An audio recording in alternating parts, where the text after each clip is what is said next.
Council says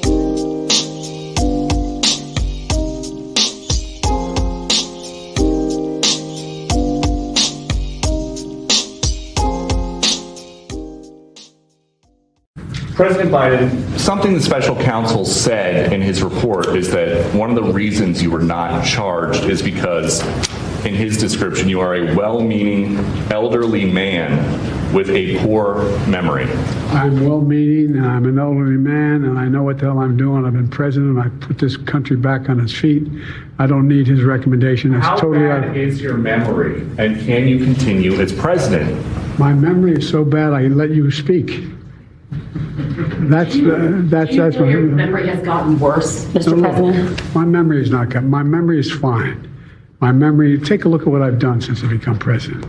None of you thought I could pass any of the things I got passed. How'd that happen? You know, I guess I just forgot what was going on. As you know, initially, the president of Mexico, Sisi, did not want to open up the gate to allow humanitarian material to get in. I talked to him. I convinced him to open the gate. I talked to Bibi to open the gate on the Israeli side. But do you take responsibility for at least being careless with classified material? I take responsibility for not having seen exactly what my staff was doing. It goes in and points out things that appeared in my garage, things that came out of my home, things that were moved not by me, but my staff. But my staff. Dude, he's the SIC, scumbag in chief. But my staff. My staff. I mean, this guy blames everyone but Mel Torme, the Velvet Fog. Well, love of God, take some responsibility, you doddering old fool. Well, hey, we got a little bit more. Karina was. Oh, go ahead with it. This is good. Thank you, Corinne. If the special counsel says President Biden's got significant limitations on his memory, then who is helping him run the country?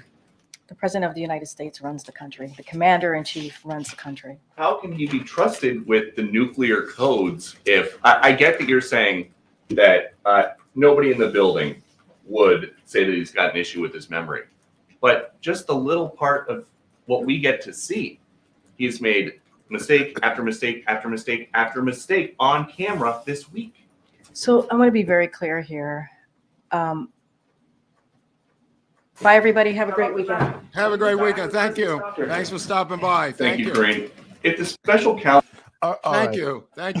I love that, but to be fair, I don't know if that was cut together. Well, she had to leave at one point. What difference does it make? I mean, it's now the entire press corps has now been reduced to Peter Doocy. The only guy who will ask any normal questions is the son of the other Doocy, right? Steve Doocy's son, Steve Doocy, who's the son. It's kind of like Matt Taibbi and his father, Mike Taibbi, who was on CBS News locally in New York for many years. This is boiled down to one man. This is a one-man press corps, Eric. Yeah, I got to give him credit, though. In that first one with Biden, they were all piling on. Are you sure? Are you sure?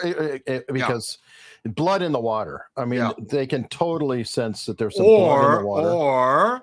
Or it's time. It's time to go, and they've gotten the memo. It might not be blood in the water. It's so coordinatedly as a turn that even Stephen Colbert has now turned against him. When you start to see 8 million things at the same time coming from the opposition, Hunley, that means it's organized and may not be what we call blood in the water. This turn may be the turn we have discussed, you and I, for over 2 years. That this might be it. It's taken a while. Yeah, it's taken a while, but it's not like they didn't have it in the playbook, Eric. I mean, we knew that whenever this started. Here's the thing I was talking about with Eric. Yep, Biden is so old. Oh, let's see if it got it queued up. I don't know if it plays. Biden said he had a conversation in 2021 with former President Francois Mitterrand. Just one problem. Mitterrand died in 1996. Now, everyone's saying he meant Macron, and saying the wrong name could happen to anyone. You know how it is. You're on a date with someone new, you go back. Yeah, that way. Right. Now, the point when I originally found this article, the point I was trying to make is what we discussed last week, that these guys' days are numbered. And now Colbert is trying to save his job, which I assume with the producers themselves who are legally and financially linked to the show, because the network has and they see the ratings have plummeted, and they're going to try to either turn the page with the same guys, or I believe jettison these guys, because I don't think their integrity, if you want to call it that with quotation marks, can survive them turning 180 degrees against Biden at this point. I think they're going to be looking for new blood. Oh yeah. I mean, they've got to do so. They have to do something, and we've seen. Well, this is the first. Even this is the first joke against Biden in 3 years. Oh, this is a milestone for the Colbert. That's true. And then you've got Stewart going back supposedly 1 day a week. They're scrambling. Okay, how do we recover that? You know what? I'm curious. You think Conan O'Brien will be back on late night? No, I think it'll be new guys you never even heard of. Really? Or are they just going to scrap it? Or they're going to come out with guys out of the minor leagues. They're going to come up with new guys who are generic guys you never heard of with no baggage. I'm wondering if it might be like soap operas, like if they only get down to like one or two late night. Well, that I don't just know. Get rid of the whole, format because it's just not working. They've tried that before, but they've always gone back. The reason is it's too inexpensive to jettison. Sure. The guy, when they had the Scottish guy on, his ratings were so low. He was supported by Worldwide Pants, which was David Letterman's company, and Craig Ferguson. I'm talking about. Ferguson's ratings at some point. I had a friend of mine worked for Nielsen here in LA. There were ratings in Los Angeles of 0 some nights on Craig Ferguson's show, late night with Craig Ferguson, who I liked. Don't get me wrong. He's a nice guy. I know Craig Ferguson, a great guy, very funny guy.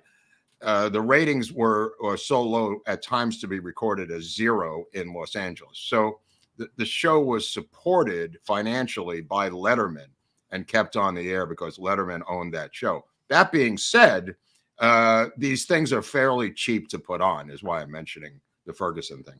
All right, everybody in the chat is complaining about the audio. I can't do anything here. I hear Mark fine. Testing 1, 2. Folks, refresh your screens and see if you picked up. And I can't speak to Rumble or anything else, but mine sounds good, right? Yours sound good. We sound good to each other. There's something going on the outside, and the chat's disagreeing. Half hear it, half don't. So it's a YouTube thing. Okay, it's a YouTube not us. No, I just want to acknowledge it that I am seeing it. Anyway, one more that I don't know if we talked about before, but also with the late night deal. Did you see that Saturday Night Live is going to have Shane Gillis host it? Yeah, which makes me think of, remember Norm Macdonald? Yeah, I mean, this is crazy. I mean, guys they're firing and they're now bringing back. That's how bad it's gotten at SNL. One of the worst shows ever made that's still on the air. As Gilbert Gottfried once said famously, it's a famous old restaurant in a popular location regarding the demise of Saturday Night Live. It's like there's Arby's and we know where it is. It's on the corner. The food sucks, but it's right over here. That's kind of what he was implying with Saturday Night Live. No, it's a perfect thing. And it makes me flash back to Norm's famous deal when they fired him and they came back to host. And he goes, so they had me host the show. They fired me. And now they brought me back. And I thought about it. It must really suck. Right. That's right. I forgot how he went. It is hilarious. Dude, that is hilarious because it's so freaking true. And God, that was back in the 90s. It's only gotten worse over the past 20 some odd years. I remember being up there the last time I was there with my old friend Hal Wilner, who passed away from COVID, the great musical director of SNL. He was up there since the beginning. And we went to the after party, which was downstairs. And I said, boy, that show sucks. And he says, I know. I mean, I have to do this every week to pay my nut. I mean, Hal had other outside things. He was a music supervisor on a number of movies, including one that I just watched the other night. He worked with Robert Altman a lot, did a lot of big movies as a music supervisor, working with Howard Shore and people like that. But he kept his day job, and his day job was musical director of SNL. And he came downstairs, and I said, Hal, that just sucked. And he said, yeah, I know. Think about it. I have to come every week. And I said, what happened? And he points to this table at the party, this little table. And it was a table of girls and trannies and pink-haired nerds and weirdos. And I go, who is that? And The writer's room. He says, those are the writers. And I said, oh, dear God.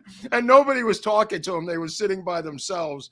There's a bar downstairs below the SNL downstairs on the first floor. And I just said, that is this. It looked like the oddball group out of Animal House when they go into the fraternity party and the weirdos are all sitting on one bench and they're alone over there in the frat house party. All right. And by the way, of course, we have been demonetized, it appears, for a couple minutes already. Yeah, it's like we were just barely running into the show. We haven't done anything yet. We play publicly available clips. We're demonetized. So Here we go, everybody. Thank you for supporting us. They are all over us, man. Oh, dude. And by the way, last week's demonetization held up after review. I saw that after further review. Yep. Technical foul, number 23, Eric Hunley, number 23. Yep. And sorry, sucks to be you. Yeah. Good luck, Eric Hunley. Oh my God. It is so frustrating. Well, I did this spot with somebody named Emerald Robinson this morning, which may help us because she's got a big Emerald TV show. If anybody follows her, a conservative voice in the woods with a lot of followers. So we plugged the show quite a bit. So maybe it'll help us. Good. And everybody, as soon as we find out, I'll put a link to it and load a copy on Locals or whatever. But please go watch it. Yeah. Please show up in the chat and say that you're coming here. Right. For Mark. Yeah. That helps us a lot. That helps us a lot. We did a piece on this guy. What's his name? Schellenberger, who ran for governor, who used to be an environmental PR man, Twitter files, pro-nuclear, Twitter file. Father was in the CIA. Not unlike a guy yesterday who ended up in Moscow. Yes, and that's been going around because we did cover his father with Dick Carlson. Right, a lot of interesting segues here. So Schellenberger's father, Shelley Schellenberger, retired CIA officer, I presume allegedly it's his father. I haven't seen a DNA test. Oddly enough, Schellenberger was raised in a Mennonite. He's not a Mennonite any longer, but he claims to have been raised in a Mennonite household in Colorado. And it's an odd thing about the Mennonites. The CIA used phony Mennonite churches all through Central America in the 60s as fronts to infiltrate Honduras, Ecuador, and San Salvador. They were set up in San Salvador, the capital of El Salvador, and they set up over 200 of these Mennonite churches all through Central America, infiltrating with over 2,000 CIA agents in the 60s and 70s. I pointed this out to Emerald Robinson on the show today. And oddly enough, he's no longer a Mennonite. Now he's a Protestant. So I don't know what happened to the Mennonite connection, but there is a long history of the CIA working with phony Mennonite churches, especially in Central America. And I think that might have been the link as to why he gave up his Mennonite religion, which is, I guess, next to being Amish, right, Eric? I mean, he went to some bizarre Quaker college where he got a degree in peace and humanities resolution, a four-year degree at a spook college, Earlham College in Indiana. He took like a spook degree, peace and war resolution or something. You know, it's like a Georgetown type university. Interesting. Yeah, Mennonites are kind of like Amish light. Yeah. They're just not quite as intense. I'm looking at Locals to see if the sound is funky there. Well, that's nice. It looks like the stream is fine on Locals. Okay. And it's YouTube that's suffering, so go figure. Well, they're probably screwing with us, you know. I wouldn't be surprised. Speaking of screwing with, Biden obviously is feeling the heat, and they're trying to lash out with the administration. So, hey, go after RFK. Oh yeah, they're trying to distract RFK. They got the election commission on him again for having abused his PAC money, right? Mm-hmm. Just sent that, so I'm guessing it's the same bit as they were going after Amaryllis, I believe, or money to her. It's somehow about, I didn't read the whole thing completely, but it's about paying for signatures on these ballots. You know, to get on the ballots, to get signatures. Oh, that's a common weak point. I think Barris has talked about that too. Yeah. That's where they can always get these people, because they hire organizations to do it, and those organizations are not always the most honest, perfect, forthright. In the article, it's linked to the people doing the thing is his own PAC. They have the PAC doing it, so that's what the complaint is. But I just wanted to get back to this thing with Schellenberger, because he's got a master's in anthropology from the University of Santa Cruz in 1996. I don't know how that helps you now, but he got a degree in peace and studies conflict resolution, Eric, which you have the same degree out of the University of Arizona. One of many at the legendary Earlham College, which is a Quaker school. That's why I mentioned the Mennonites. The school's a Quaker school. And he then went on to different environmental issues from that school, setting up a group called Communication Works in 1997 out of San Francisco, which is a PR group that would take people to tours of sweatshops in China to shake down money from Nike and other groups. Dude, it's so sketchy, Eric. I really, but we talked about it a lot in CIA and the media. If people want to check out which episode we spent talking about Schellenberger, I think it was, and I think we might have talked about in the family as well. Yeah. Well, it's weird because I mean, what I've recently discovered is that the whole eco movement started with Gorbachev when he gave up power. He attempted to run within the new Soviet system to no avail. It didn't work. So he created the first green movement. That was started by Gorbachev back in the day. And he wanted to make a one world government that just dealt with climate emergency, as he called it. That's where it came from. And a lot of the Soviet officials who had no longer the ability to be employed in a communist framework migrated to these creation of these green parties. Especially in Germany and other areas that came from the Soviet commies who had nowhere left to go. And their scheme was to use climate change as a Trojan horse for the Marxist movement. And that's where we are right now. And it's not that far-fetched, Eric. No, there's actually a video from the 80s of a Soviet defector breaking it down. I think he was on with R. Edward Griffin or some guy like that.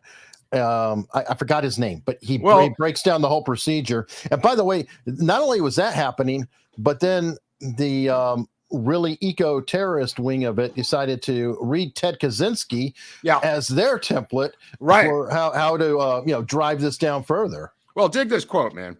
Remember, once you organize people around something as commonly agreed upon as pollution, Eric, then organized people are on the move. From there, it's a short and natural step to political pollution, to Pentagon pollution. That was written by a guy named Saul Alinsky in 1972, Eric. Yep, and here it is. Sorry, Yuri Bezmenov or whatever. Bezmenov. Right, but I'm saying if you look at this guy like Jack Mundy is the big green guy in Australia. He is like the Al Gore, let's say. Used to be the head of the Australian Communist Party. His wife was the vice president of the Australian Communist Party. Every one of these people has roots to Marxism and communism, because it was designed as a Trojan horse.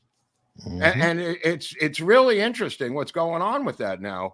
And they're using it as a cover story. I mean, if you look at some of the groups that are protesting in the United States, Communist Party USA, Socialist Action, Maoist Revolutionary Communist Party, the Ecological Society of America, the Socialist Workers Party.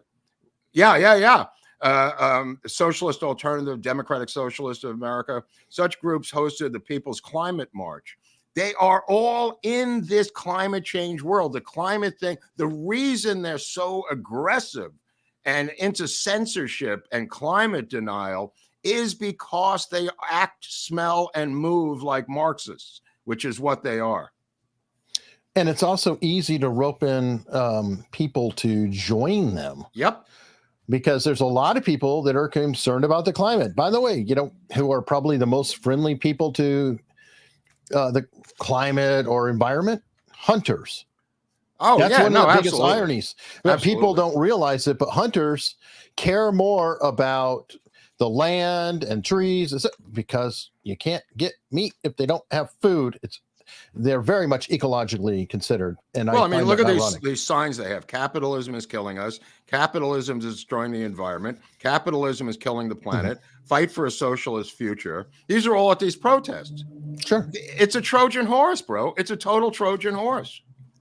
It kind of like dawned on me how obvious this is. I didn't realize it, before doing a deep dive. But Schellenberger, when I first discussed this with you, when was that? Over a year ago? 2021, almost 2 years. Almost 2 years ago. I mean, she's showing the video of me with you. It's like an ugly looking video because it was 2 years ago. But nevertheless, hey, we grow over time. Nevertheless, I said he dropped in from outer space and he became a nuclear expert, came out of nowhere. And the next thing you know, he's running for governor of California. But hold on. This was before he ran for governor of California. Oh, no, I know. That's why it's so timely is we were talking about this guy, and then suddenly he's running for governor of California. And then suddenly he's part of the Twitter files. And by the way, things like that always he's testifying behind closed doors. The reason she brought it up, Emerald, was he was testifying to Congress as an expert on censorship behind closed doors this week. I didn't know that. Well, he was testifying right next to Matt Taibbi a few weeks ago in open Congress. But I just find it very interesting that he's all over the place. Then he's tied in with Twitter files. And all of that makes me go, I think Elon's a net positive slightly, but I don't trust him.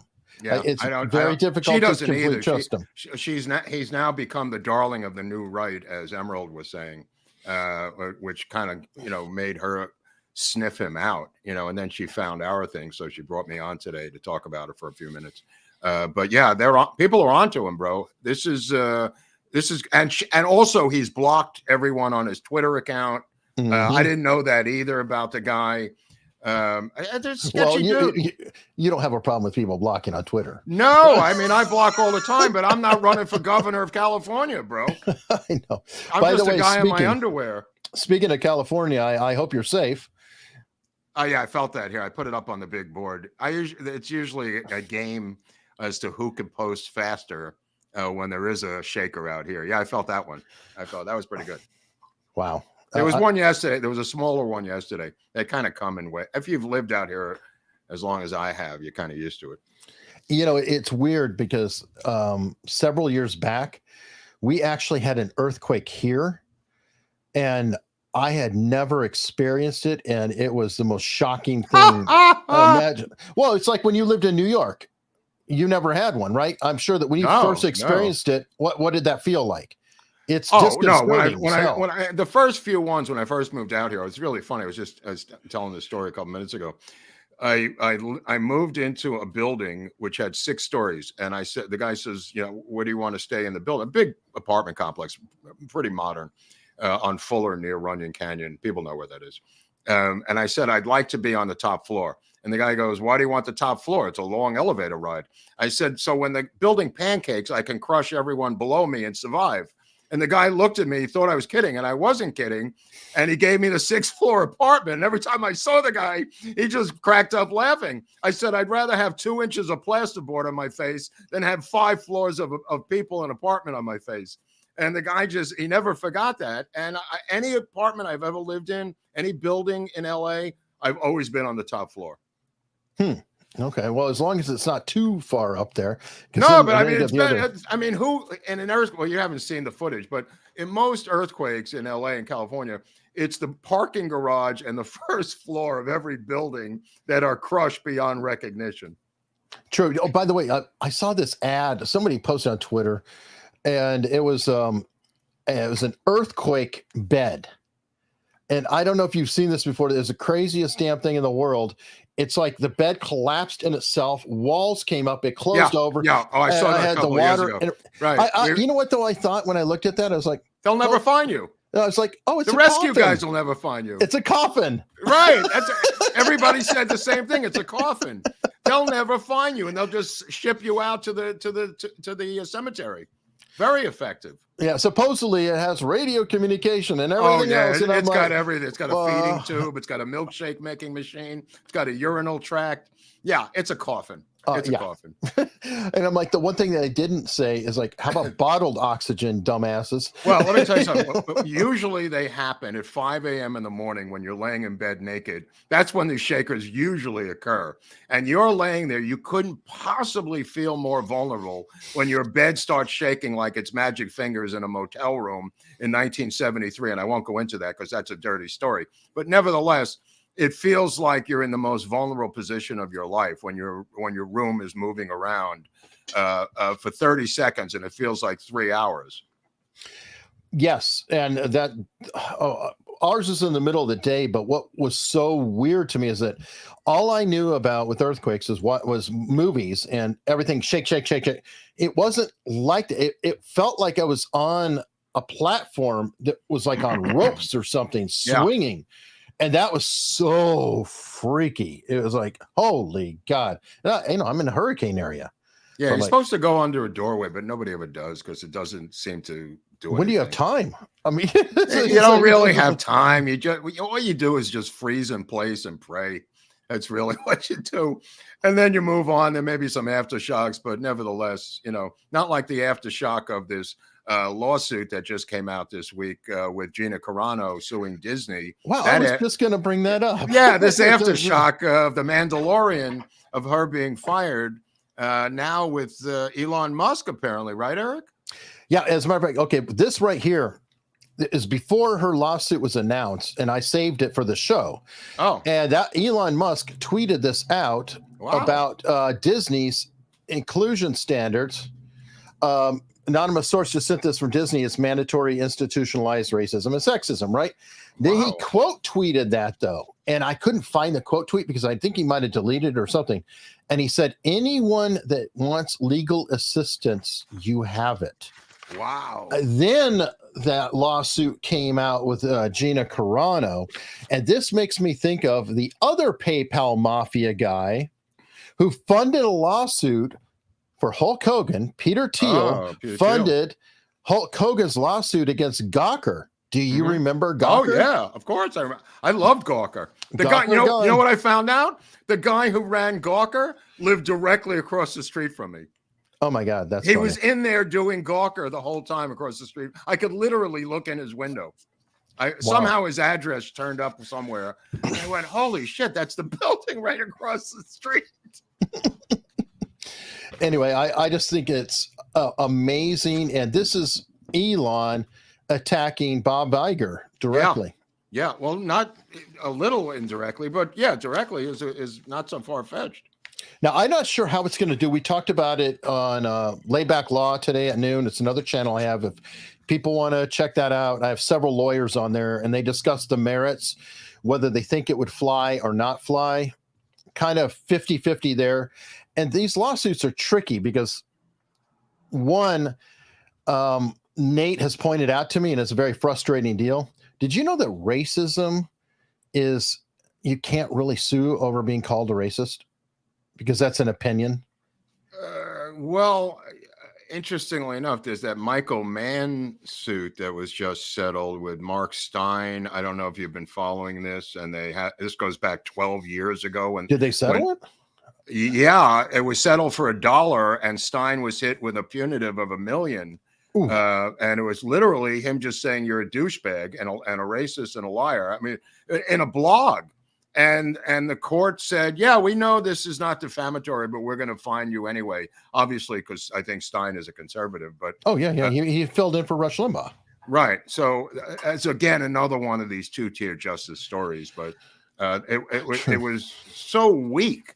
It was just so weak, almost as weak as the incredible story of Peter Navarro and executive privilege, and the fact that this man in his 70s is in prison right now the judge ruled yesterday that he's not even allowed out on bail because he's so dangerous, Peter Navarro, while it's under appeal, Eric. They did that same bullshit with Alex Jones's guy. But this is the advisor to the president of the United States. No, I get it, but they're doing this shit and it's brutal. And guess what? They'll probably win on appeal too. And that's these sons of a bitches. Right. And the judge said, you've defined executive privilege, and I don't really know what it is anymore. Like, no, this is just Navarro defining executive privilege. Mm-hmm. And the judge says, look, I don't know what executive privilege is, so I'm going to have to keep you in jail. I mean, it was so insane. The comments from the bench were so insane. It looked like a Nuremberg court judge again.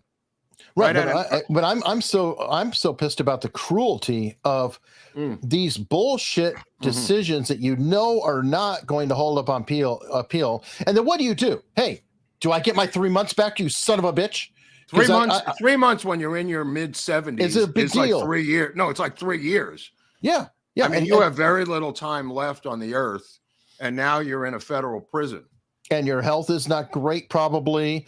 It's not the best environment. You know, whatever medical, you could be screwed with. I can't stand that kind of activist, cruelty. This is not that far apart from the Soviet Union. Speaking of, I know. The descendant of the Soviet Union, back to Russia. Yeah. We had a little bit of an interview this week. Right. We also got a history lesson, didn't we?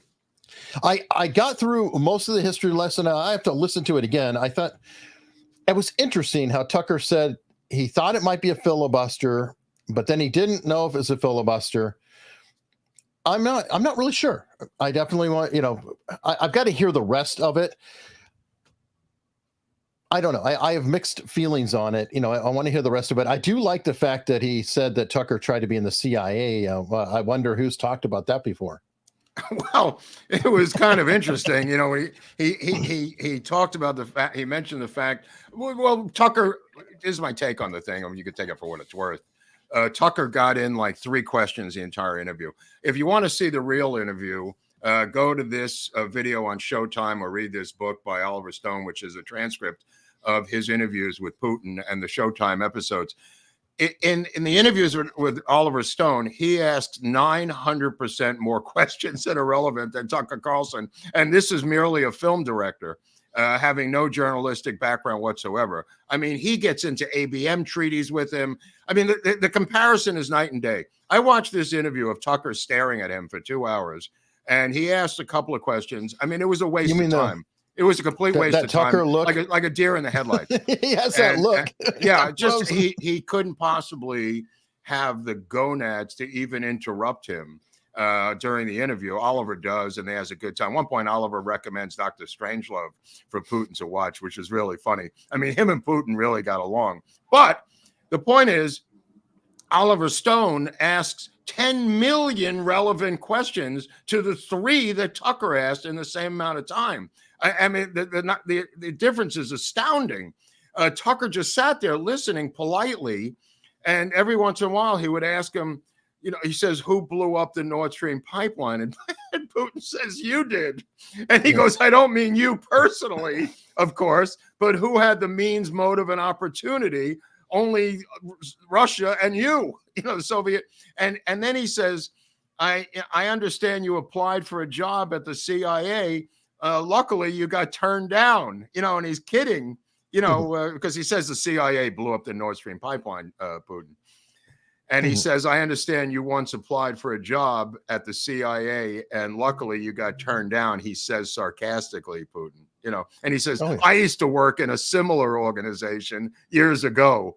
And he then goes on to congratulate the CIA for overthrowing the government of the Ukraine, doing a professional job, but they didn't think through the politics of it. I mean, there's a lot. If you've watched numerous Putins like I have and other people have, he's very, very Russianly funny and that sarcastic, dry way. Putin, Tucker caught none of it, of course. One point bursting out loud inappropriately at the wrong time.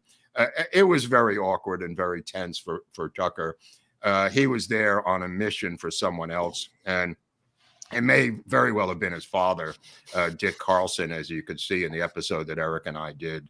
about Tucker's father. I mean, it seems odd to me that both Tucker Carlson and Anderson Cooper both applied for jobs at the CIA. One got it. Yeah, well, Cooper does an internship for the summer.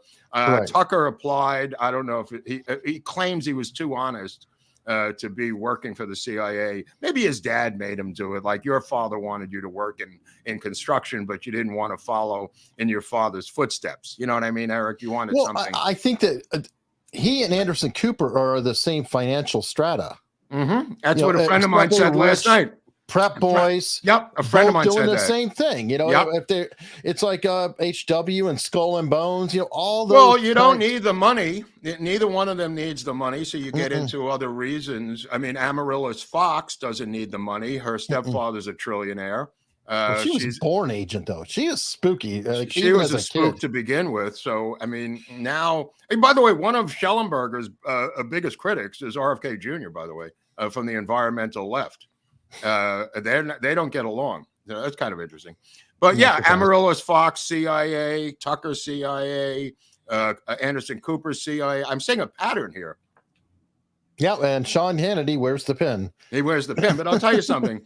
The interview, if you want to hear a history lesson on the origins of Russia for school, it's a great episode, of just, I think about 35 to maybe 40 minutes of him was talking about the origins of the 1,200-year-old Russian state, and which I found to be fascinating, talking about where it came from and how it was created. And he was getting Tucker every once in a while would kind of say, I don't know if this is relevant. And he would say, right. He would say, you're right. No, he would say, you're right. You don't know if it's relevant, so just listen.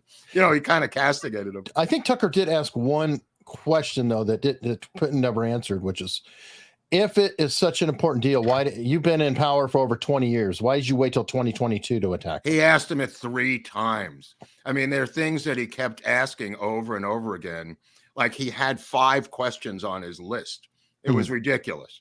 You come in there, you got to just say, how's your life? How's your wife? What are you doing? How's your family? You're in a war zone. You're under war. He asks none of that, Tucker, because he had an agenda that didn't really fit a normal interview, in my estimation. He was there for a couple of points. Are you willing to negotiate a ceasefire peace treaty? Are you willing to give up this Wall Street Journal spy that you caught red-handed? And are you willing to avoid denazification of the Ukraine? And what the hell is denazification of Ukraine? So we know what you're talking about. He seemed to have like 3 or 4 questions. Whoever gave him those questions, they're very limited. And he kept going back to the original questions again. And he answered them as, the way he wanted to, Putin. But Tucker really, completely had nothing on his plate, for almost as if he was briefed ahead of time. Yeah, we need to have these, which is ironic because then you have EU wanting to give sanctions to him and things like that for doing the interview, which kind of makes me wonder about all of it. It's like, is it all a giant smoke screen to get the Streisand effect on the interview, or what? Because I don't know, but he was talking about Putin never gives interviews. He at the end of the year gives a 6-hour press conference for every single reporter in the Russian Empire that goes on for hours. Anybody could have applied to interview him from the West at any time, but they got the Tucker treatment that you can't be interviewing Hitler. And I'm going like, who wouldn't want to interview Hitler? I'm a journalist. Give me a break. I would do, you could have gone over there and requested an interview from the New York Times at any time in the past 4 years, and Putin would have gladly granted that interview. They don't want him to speak on camera. They don't want to give him any oxygen. When Tucker asks him, why don't you fight back about the media propaganda against you? He says it's impossible. The United States controls all the media in the world. It's not cash effective. There's no value in it. It's just throwing money into the wind, trying to fight back in the media world against the United States. And I thought that was a really profound answer. Well, it's the truth. We can't do it ourselves. I mean, he's going to say, why don't you fight back, Tucker? Right. Then Tucker says, why don't you just call it? When was the last time you talked to Biden? He says, I talked to Biden. He said, I talked to Biden. I don't know, 20. He goes, I don't remember. He says, you could look it up. And he says, I think I talked to him like in 2020 or something, 2021 or some shit. He goes, why don't you just call him up and try to make a deal? He says, just call him up. What should I do? Just grovel and say, thanks for sending armaments to my enemy? You know, I mean, it was classic Putin, what the way he responded to these silly questions. And they were silly. They were silly questions with no weight behind them. Wow. Okay. Well, you know what? We've been demonetized, but a lot of people are in here helping us out. So hey, let me tell you something. I got to thank those people because without their support, this show couldn't go on. We'd be dead. Absolutely. It is getting just ridiculous. Greg goes, Mark, Eric, any possibility of doing a story on the Montauk experiments and Camp Hero LI? What's LI? Long Island? Montauk is Long Island. So okay, I sorry. assume he's talking about some experiments at a camp out on Long Island. I don't know. I've never heard anything about it, but thanks, Gray Ghost. Yeah, we hear something. Always look forward to y'all's free form. Thank you. This one is a very free form. It's very free. It's very free. I want to give a shout out to the late Mojo Nixon out of Texas, one of the great singer-songwriters in American history. Listen to his remake of This Land Is Your Land by Mojo Nixon in tribute to Mojo Nixon, who passed away yesterday. Just want to give a shout out to one of the great American songwriters, singer-songwriters, Mojo Nixon out of the great state of Texas. And people down there know who Mojo Nixon is. I hear you. And Dick Dickerson, doing taxes as a business owner, so I can't give subs this week, but I still wanted to give you something. Well, thank you.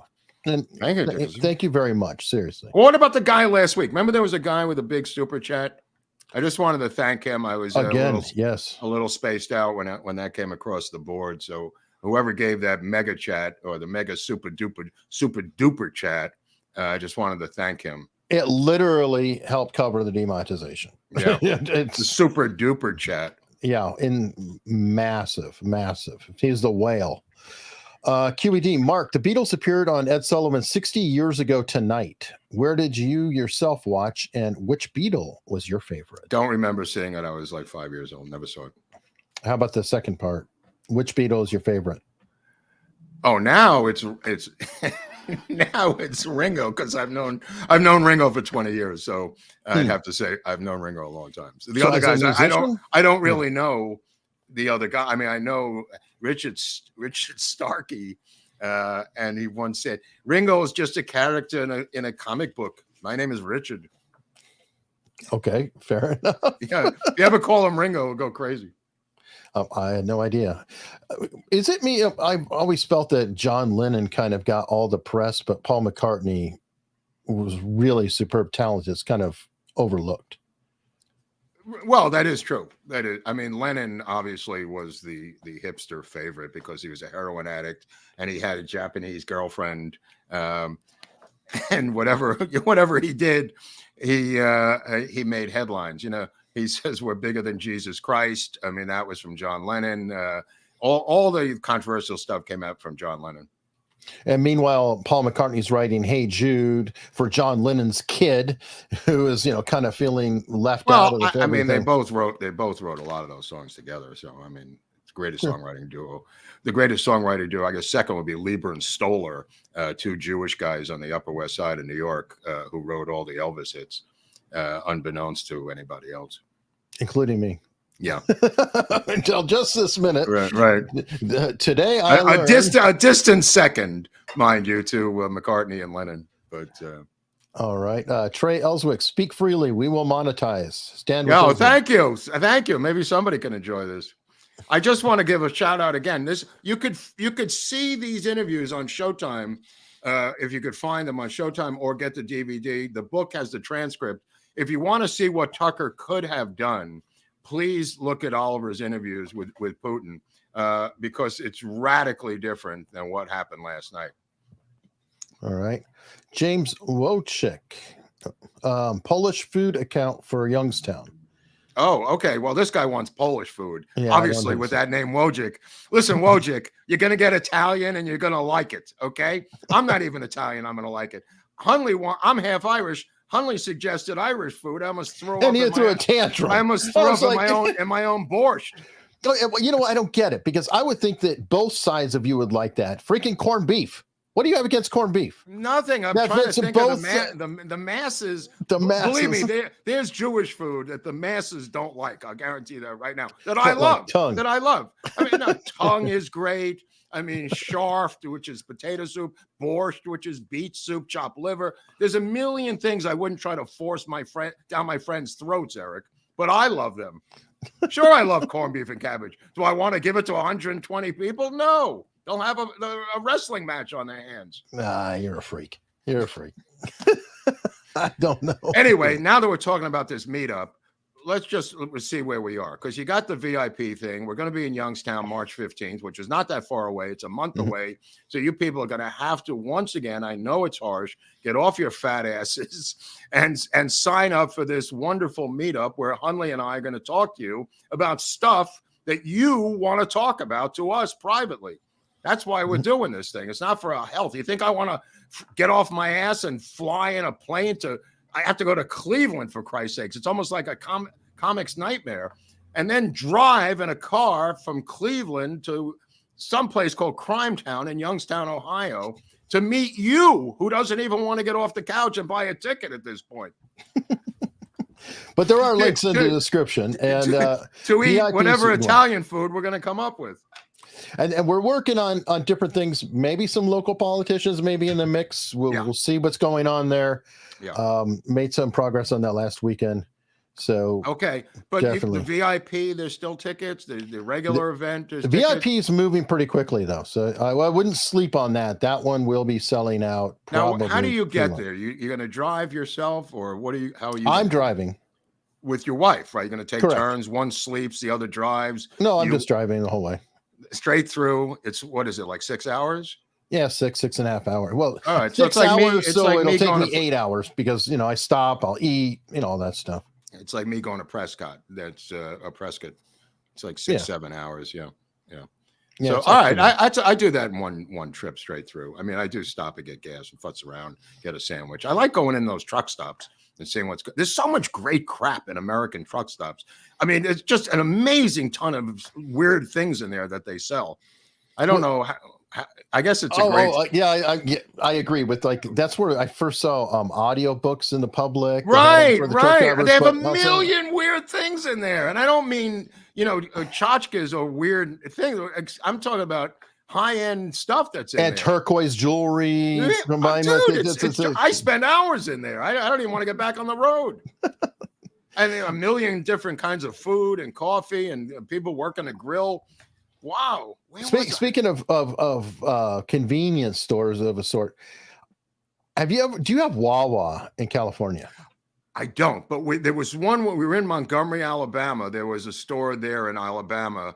There was a truck stop near the college that was not called Wawa. It was that was something else. That's like a big deal. That's right. Right. What was that? Buckeyes. Buckeyes. Holy crap! That was incredible. Whatever the hell that was like the greatest place on earth. Holy crap. Well, I've discovered the Wawa, which is, I was like, okay, actually it's really good food and shockingly amazing for a convenience store. I'm like, man, this convenience store game, they're moving up. Either that or I'm getting old and cheap. All right, so we're going to see a lot of these people at the meetup, I hope, yeah, I hope so too. The middle of March. And now what about subscribing to the channel? Does that help us or should we forget about it? Well, it always is helpful to do this. Hold on. Let me see if I can find the bell of justice. Hold on. Because we got to 107 somehow. These people there was, I think one woman put us over the top, this crabby old woman somewhere in Michigan. Who was number 107,000, and she's really proud of herself. 89-year-old Becky Hagelmeyer was the last subscriber we had that put us at 107,000. Becky, a shout out to you. Becky's a shut-in. She has 104 cats, she told me, and she's a hoarder. She has been featured on Hoarder TV, and she collects oddities inside of her house. You can barely walk around in there, and she's moved out to the barn. from what I understand from her relatives, Becky Hagelmeyer, who I think is 85, 86 years old, 86 tomorrow. Well, happy birthday to Becky. Happy birthday, Becky Hagelmeyer. But I just want to give the bell so you can start. A lot of people are standing at the starting gun line. We don't have a starting gun, but we have a starting bell. So once the bell is sounded, you can begin to subscribe. And until that time, just stand there at the starting line and get ready. And get down and get ready. You ever see when they get ready for those track meets? There's like a tension until that gun goes off. Okay, so now I'm going to do the bell. And you people can subscribe if you're ready. I'll just give it another moment. Okay, you ready? All right, here's the bell. Get ready to subscribe. We got to get to 110,000 by the end of the show. You ready? Okay. There it is. Right, go ahead. They're off. Okay. And they're off. Look at that. He's getting, the guy's getting off the couch. Look at the guy in, holy crap. Look at that guy in Ann Arbor, Michigan. Look at him go. Madison, Wisconsin, trying to get to the button. Very nicely played, sir. There's a, oh, look at that guy. Arlington, Virginia. Very nice. Way to subscribe, Bobby. All right. So, while we're getting up and off the couch, it's nice to see that somebody is on the mend. Who is that? Your buddy Jim Irsay. Dude, this fucking guy. Let me tell you something about Irsay. I've known this guy for a while. This guy has not seen a drug that he doesn't like. He's got like automatic drug to mouth disease. He picks up a pill that goes into his mouth. But he looks so young. Yeah, nothing's ever gone wrong with Jim. He loves to play golf. I don't know how he does that.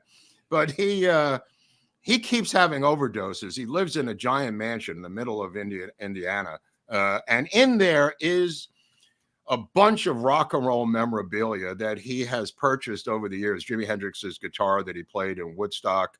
I think he got it from Paul What's-His-Face up there in Seattle. But he also has the Kerouac scroll, which is my bone of contention with Jim.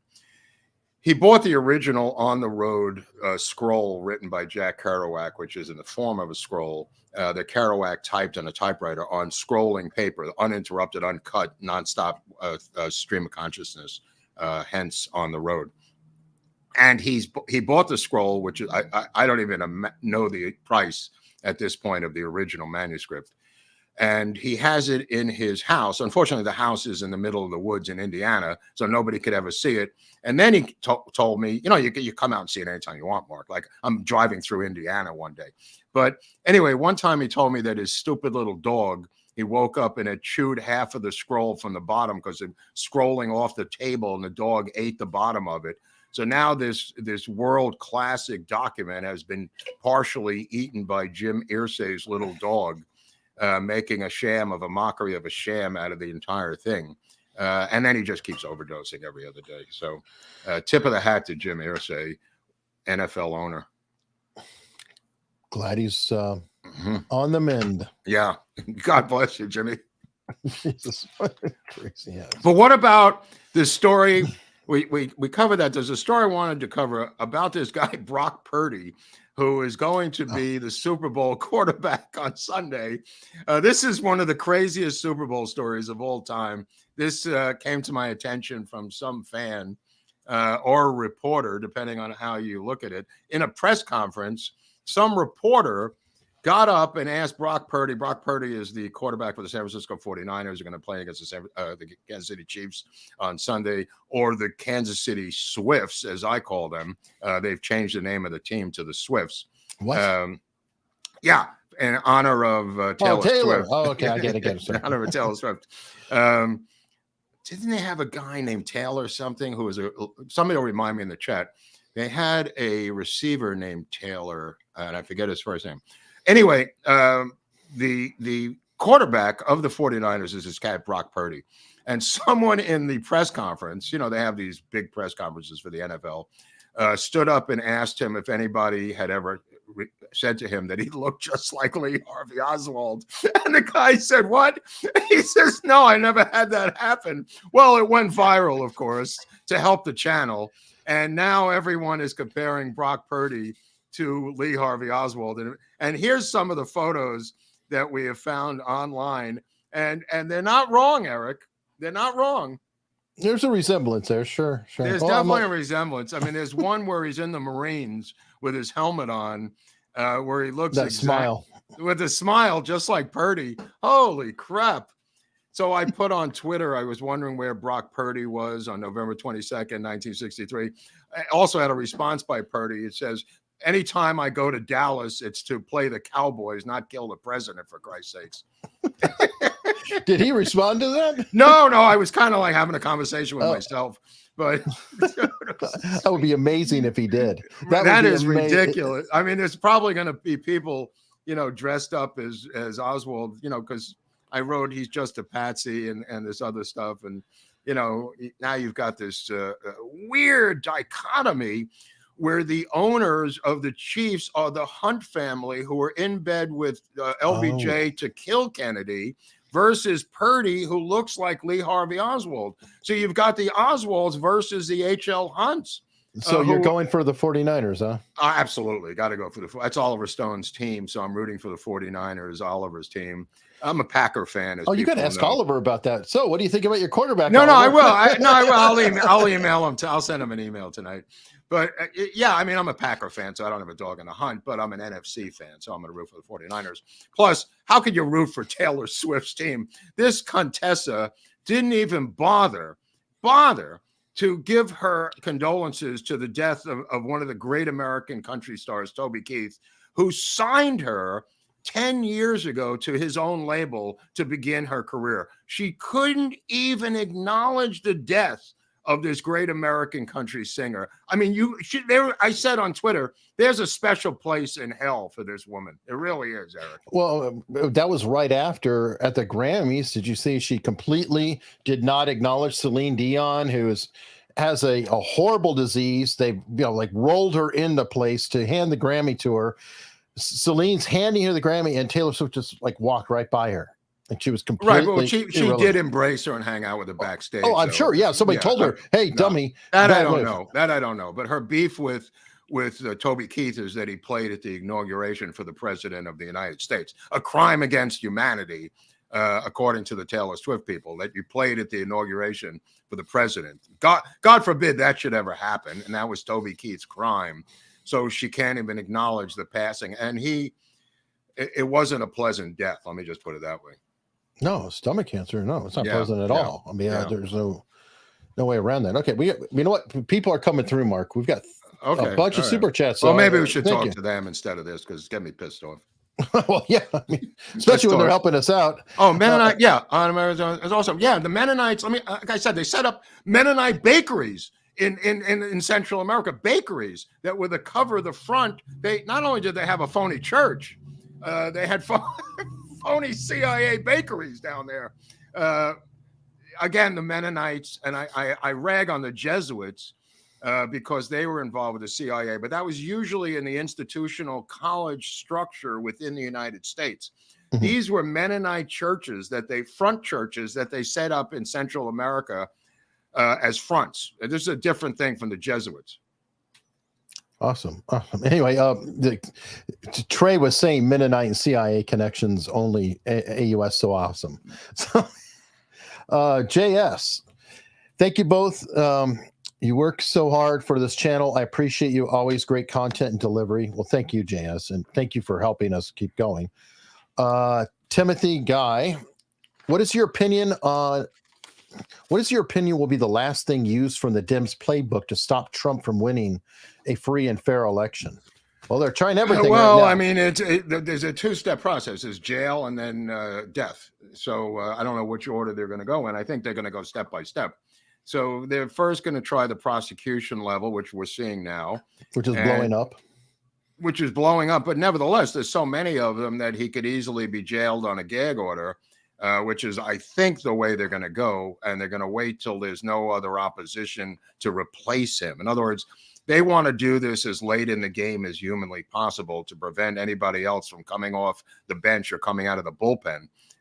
Because doing it now, in other words, if they did it yesterday, we'd have 9 months of whoever ran for a Republican nomination and would be possibly contender.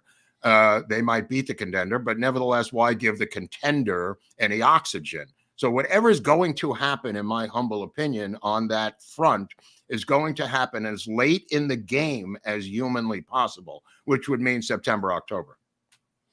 Yeah. I mean, They play, but they're warm. They're in the back room working. Lynn Bleckstein, happy birthday to me from Chattanooga. YouTube Soviet Marxist censors suck. Long live Hank Williams, Willie Nelson, and Johnny Cash. Yeah, those are three. I mean, those are three great names. I mean, the influence from Hank is in. I mean, Hank, the enormous, as we did on the episode about Hank. I mean, you could look at that episode, but it took 2 months to hit understand. Took 2 months. It took like 2 years, right? I felt like to get to 107. Yeah, dude, it was crazy. It was crazy. It's from October to. It's absurd. It doesn't week. even make any sense. We've got one of the craziest ratios.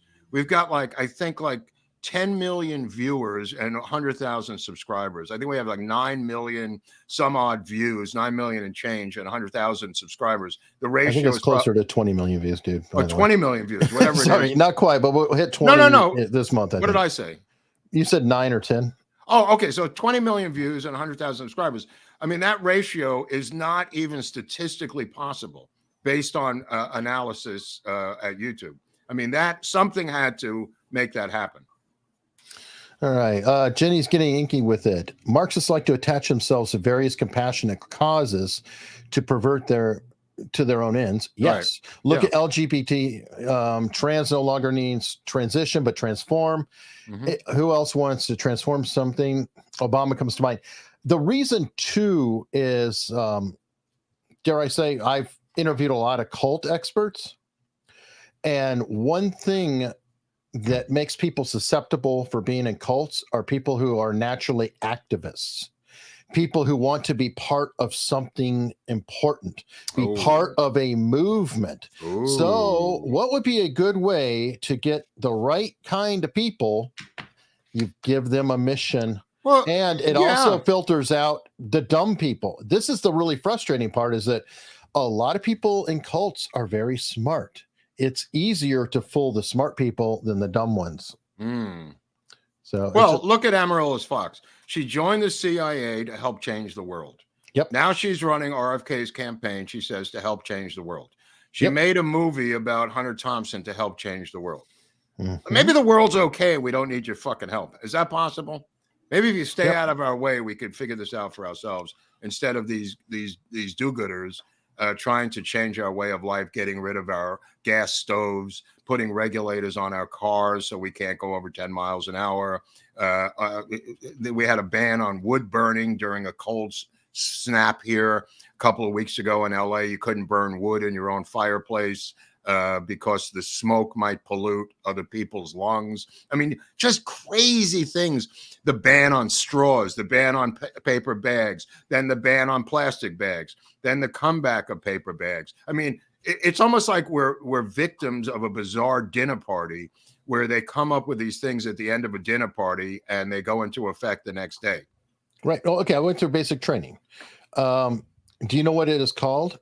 Basic indoctrination training. Right. It is literally brainwashing. That is a job. Well, and what do you do? You do things like dig a trench. Now fill it in. Oh yeah. Now dig another. Now fill it in.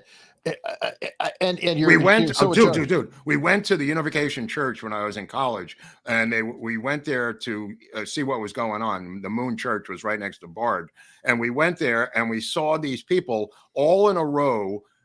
They had dug these holes, and they were putting sticks in the holes and then covering them up and then repeating it over and over again in a straight line of 20 people doing the same thing. And we were hypnotized watching this, going, what the hell is going on here? And I think it's what you're talking about, Eric.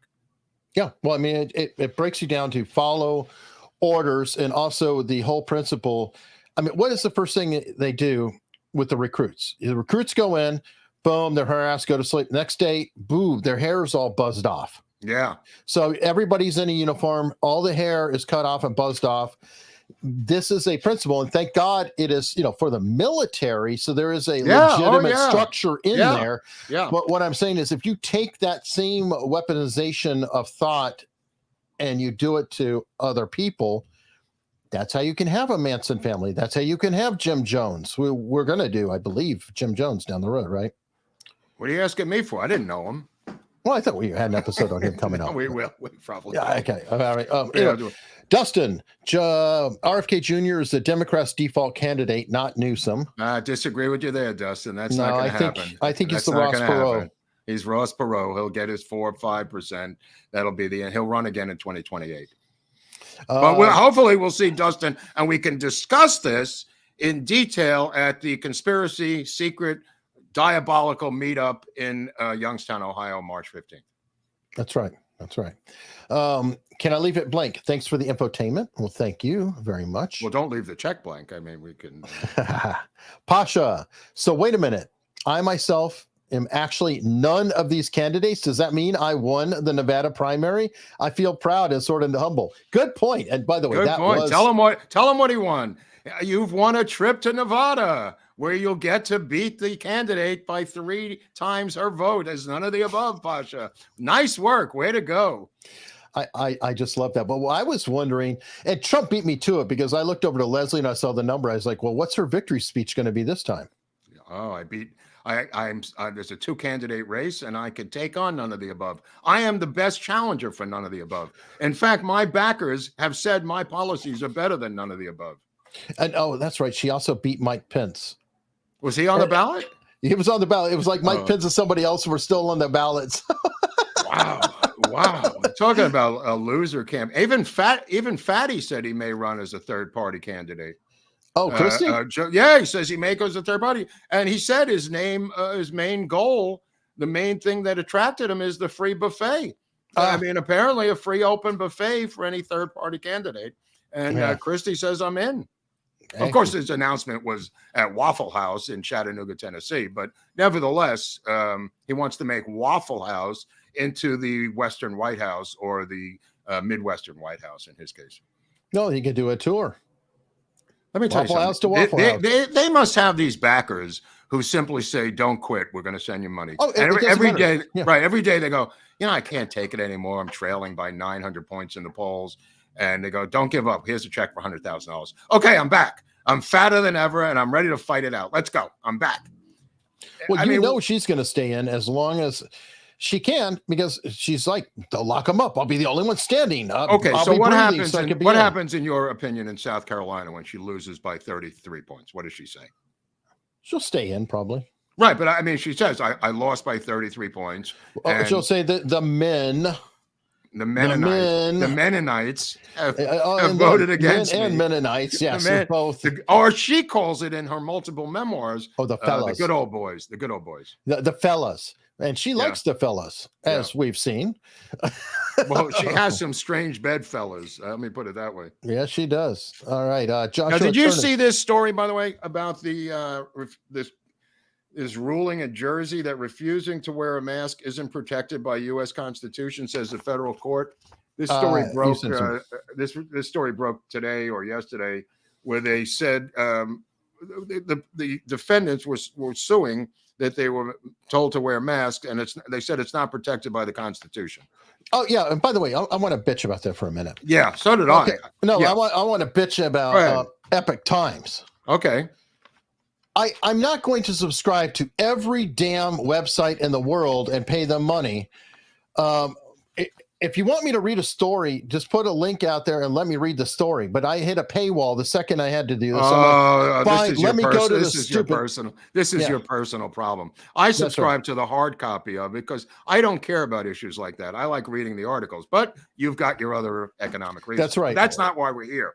I just want to talk about the story because refusing to wear masks isn't conduct protected by the U.S. Constitution. The U.S. Appeals Court has ruled. A question shadowing suits such as these is whether there is a First Amendment right to refuse to wear a protective mask as required by valid health and safety orders put in place during a recognized public health emergency. Like all courts to address this issue, we conclude there is not. This is from U.S. Circuit Court Judge Ambrose in his February 5th ruling. Skeptics are free to and did voice their opposition.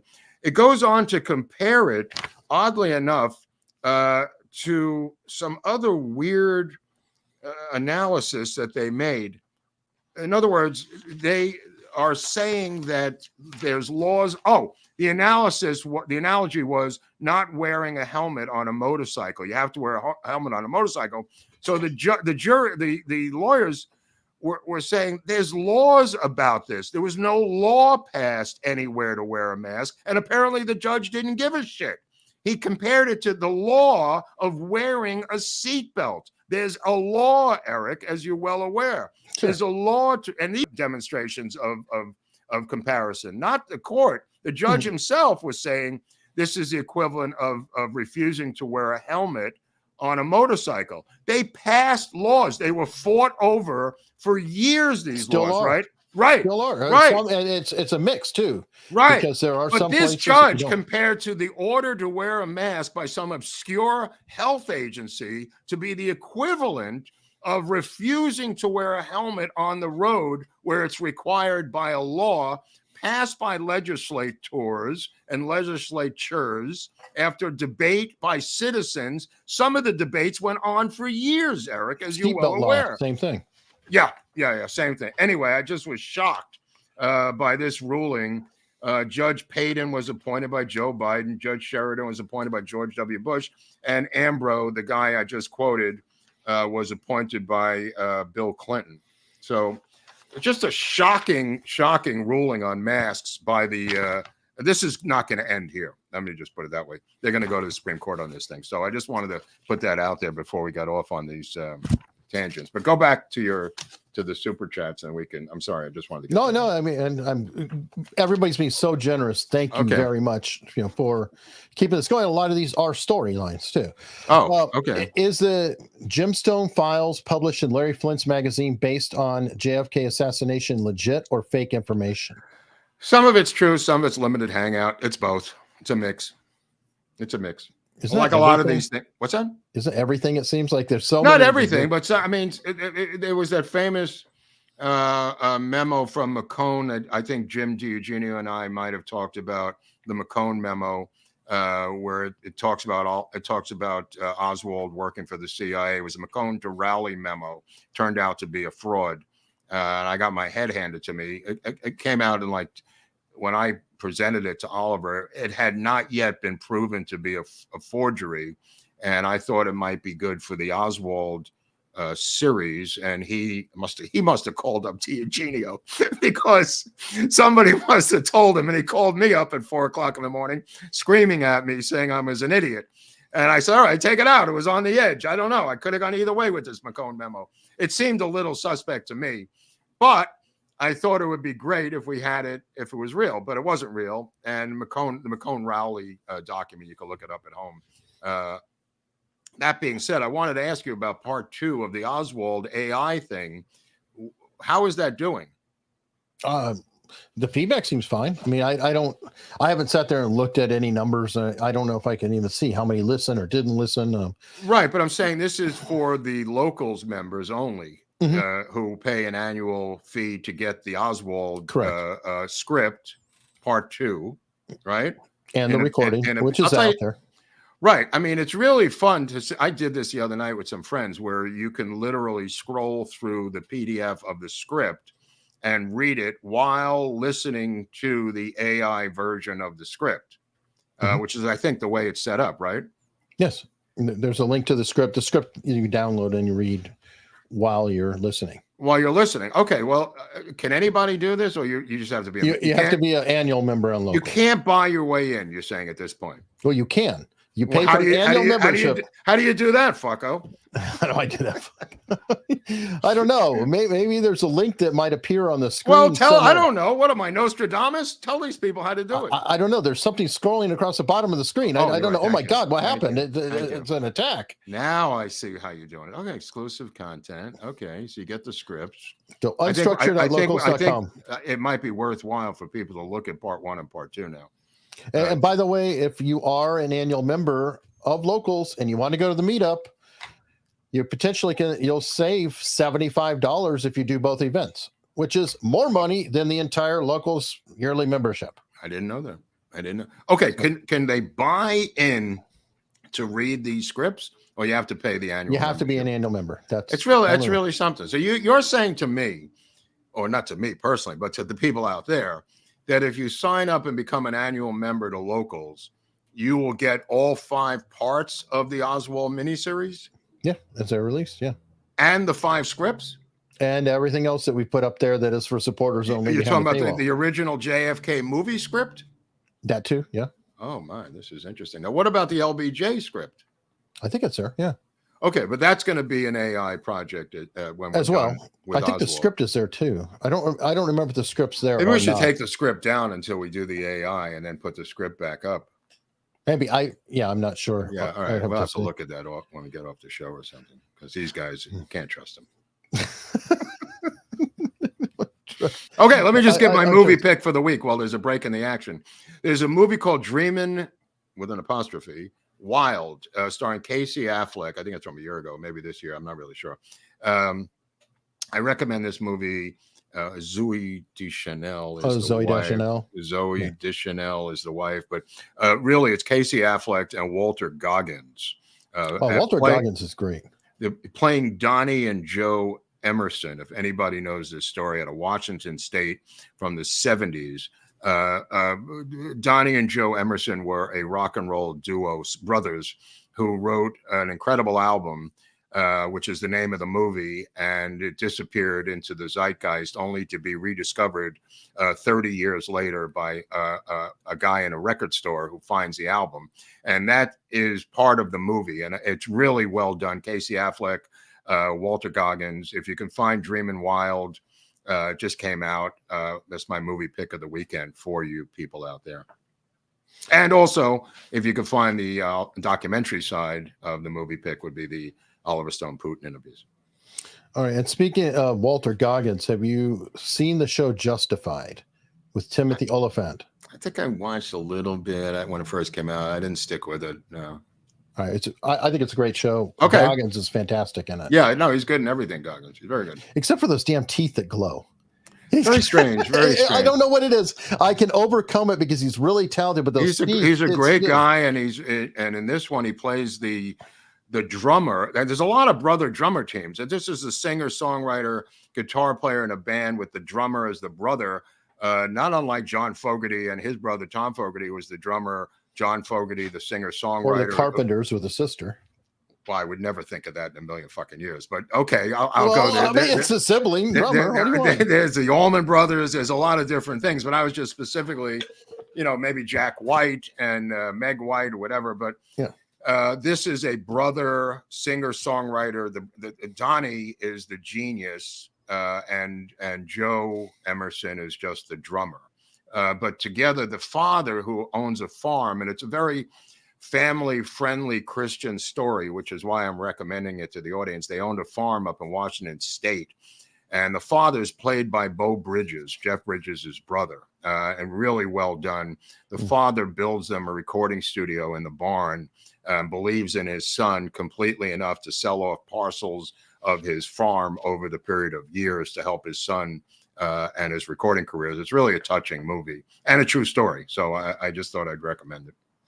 All right, cool. Well, Timothy Guy, question is Dr. Jill wiping Joe's rear end, or is that left to run an in-home nurse? Just curious. Well, I mean, you don't have to get like that. I mean, for $9.99, it's a good question, but nevertheless, I don't think a lot of people are criticizing her for allowing her husband to be humiliated, and it's almost like elder abuse at this point. And people are wondering what is in it for her, other than her sheer hatred of Kamala Harris, who called her husband a racist on national TV during the debates.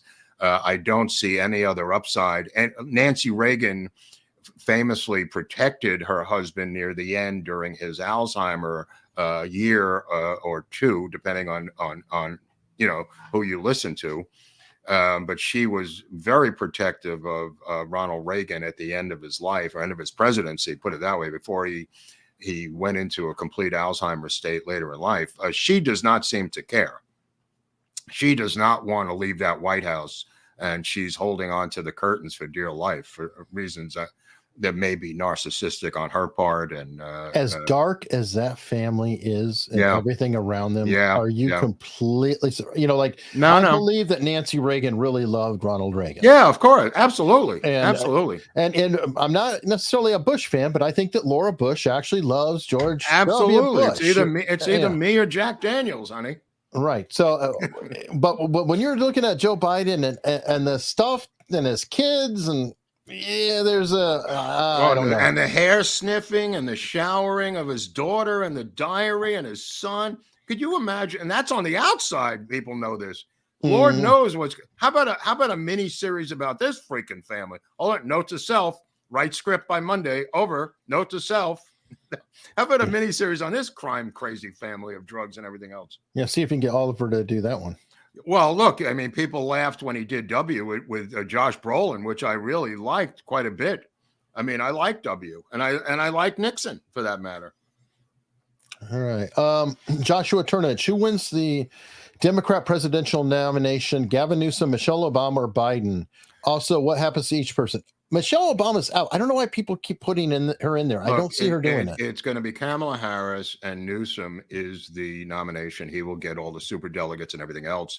Harris will just be in name only to appease the black women Democratic base. So it's not a complete. Who's the VP? Herself. She will stay on. Gavin. Yeah. I didn't know if he'd replace her with like Stacey Abrams or somebody. No, I think she'll stay on. I think because otherwise, how does she leave? She'd have to say, I'm out, and she's going to give up the vice presidency of the United States for what? To be the head of the DNC? Where do you go from there? There's nowhere to go politically. Either it's president, right? It's presidency or bust. So in other words, she has to be in the Democratic nomination process, right? You can't just jettison her, right? Biden's not going to leave unless they physically give her what Newsom did to this woman from Maryland. He took this woman from Maryland, made her the United States Senator of the great state of California. No one's ever going to remember her name because there's going to be an election in a few weeks to replace her. And that's going to be Adam Schiff, who's going to win that election. And that will be the seat of the late Dianne Feinstein, who passed away. He picked this woman as a seat holder. And that's ostensibly what Harris would be if Biden left before the convention. Let's say Biden leaves in May or June or July. Harris would be president for 6 months, okay? And then there would be someone else, and that would be awkward. How do you have that problem now, right? That's awkward. The only way to cleanly do this is to have Newsom beat her and the convention. They're not in any primaries. It's a straight up vote. She gets 30, 50 delegates. He gets 290 or 300, whatever the score is. And they say the people have voted. Biden comes out, raises Newsom's hand. She stays on. It's the Newsom-Harris ticket, both from California. It's clean. It's across the board, keeps the black women happy. And they will then have a short window to go up against Trump. Let's have some crazy fun with what ifs. What if, for whatever reason it happens? Okay, let's say that Gavin comes in, replaces Biden, and he's running in November. God forbid he wins, but anything is possible. Yeah. But of course. But let's say that Biden doesn't make it to January. Will you have Harris be like Harrison, the 31-day president, literally where she would be president and then slip back down to vice president? As odd as that sounds, that sounds, I mean, it's not inconceivable at this point. And they wouldn't be uncomfortable with that because for one reason, Eric, nobody likes chaos more than Marxists, leftists, and the Democratic Party. They thrive on chaos. It's almost like they're heroin, bro. And they would love to have that at their dinner party. What do we do now? Now she's the president. Now she's not. Blah, blah, blah. It's crazy, isn't it? Woo! Super exciting. Conservatives, what do they want? Stability, Eric. What do your people want? Rightfully so, stability. They thrive like teenagers on not cleaning up their room, on not taking out the garbage, on not making their bed, on being messy, crazy, demonstratively insane, while their parents are trying to keep the house together and pay their mortgage and live a normal life. That's the dichotomy as it seems today, that these are teenagers run amok. And I think you're correct. What if? You're right. You're absolutely right. It seems possible. I'm Yeah. just saying, it seems very possible, especially They are hoping in a perfect world, Biden could make it to January of 2024, January 20th, and then quietly go off, pardoning his son, pardoning everybody, blah, blah, blah. That's a gamble, but he would bail out and he would be the placeholder for this ticket. And the real challenge would be what happens the day after Election Day. If they win, he stays on. Everything's fine. These two come in. She stays in as VP, and Newsom comes in. It's all fine and good for them. I'm talking about their point of view. Mhm. If they lose, now you've got chaos and riots in the streets and anarchy and everything else. I'd recommend the movie Wild in the Streets, made in 1968, as a backup film for the one I recommended. But yeah, I mean, there's a lot of what ifs, but they love the what ifs. They love that chaos. They love that potential crazy crap going. It gives them so many opportunities to do nefarious things, Eric. Yeah, anyway, it's just mind-boggling. It's going to be interesting times. Rick Borth, do you remember when Megyn Kelly asked Putin about killing his rivals, and Putin said, "How do you ask me this when you killed your own president?" That's funny. Yeah, that's funny. Great question. I mean, like Tucker was trying to ask Putin last night if it mattered who was president of the United States. And Putin has famously said in the past that the policies are much more important in American politics than the person who is the president. And he has seen in his time a number of presidents come and go, and the policy's not changed. There's only one really, and that's under Trump, where it's changed, and they're fighting tooth and nail to prevent that from ever happening again. That being said, I think we have to address this border crisis situation, Eric, regarding the Chinese military camp that was discovered by Brett Weinstein and his friend, as reported on the episode that Weinstein did with Tucker last week. And this camp down there, this is what I was referring to with Eric. There have been 37,000 Chinese so far, 20,000 since October. There's a camp down there that is at the Darien Gap in Panama, which is the break in the highway that is covered with rocks and mountains and everything else. 60 miles of high altitude jungle. Right. Almost nearly impassable. Right. And in that jungle camp right there is a massive Chinese military camp with thousands of Chinese in the middle of the jungle in tents. And Brett Weinstein went down there with a former retired special forces operative, and they filmed a guy showing up in a Black Hawk helicopter named Mayorkas, who showed up in the middle of the jungle to deal with the Chinese. You can't make this up. You can't make this shit up.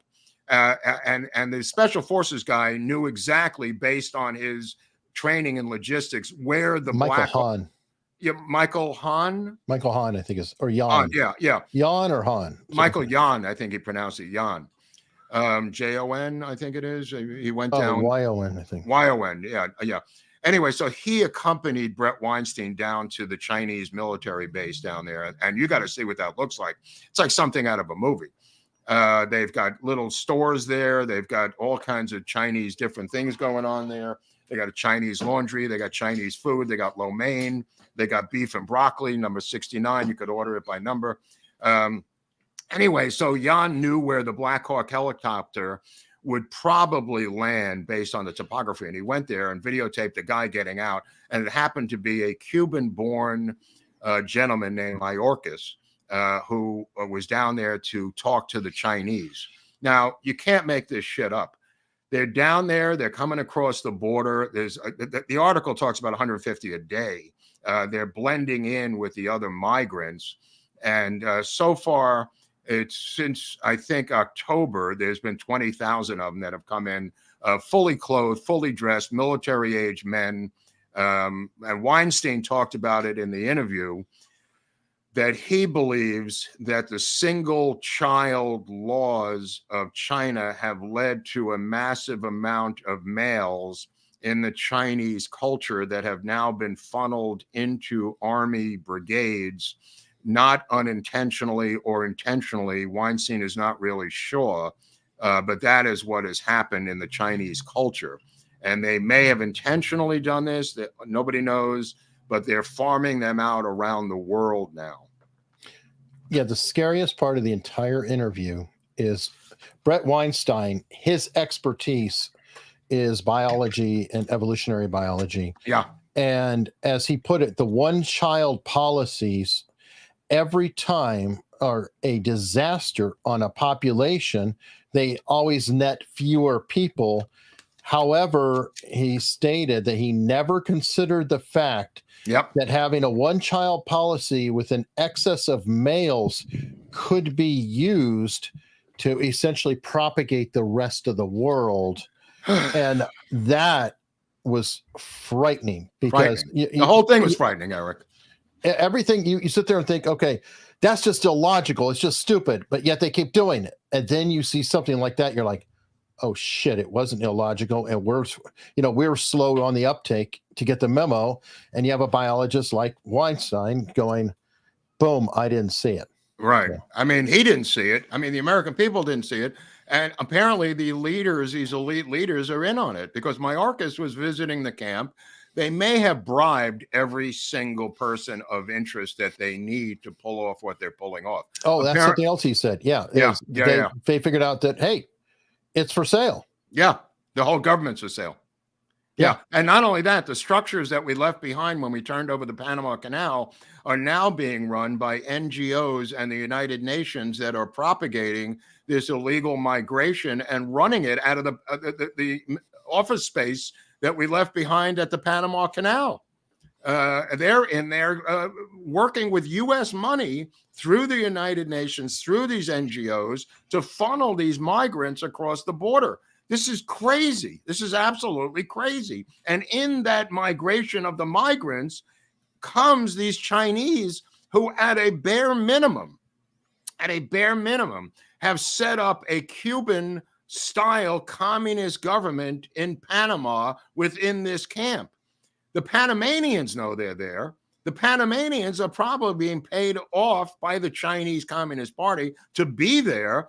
And ostensibly what I'm saying is, for the first time, is that the Chinese have set up an island nation of Cuba within Panama.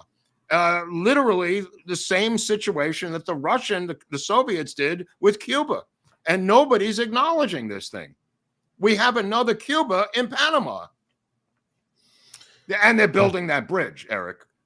The bridge to nowhere, which is obviously a bridge to somewhere. Yeah. And it's the scariest thing I've ever. And Weinstein said the same thing. How come nobody's covering this? Because they're all in on it.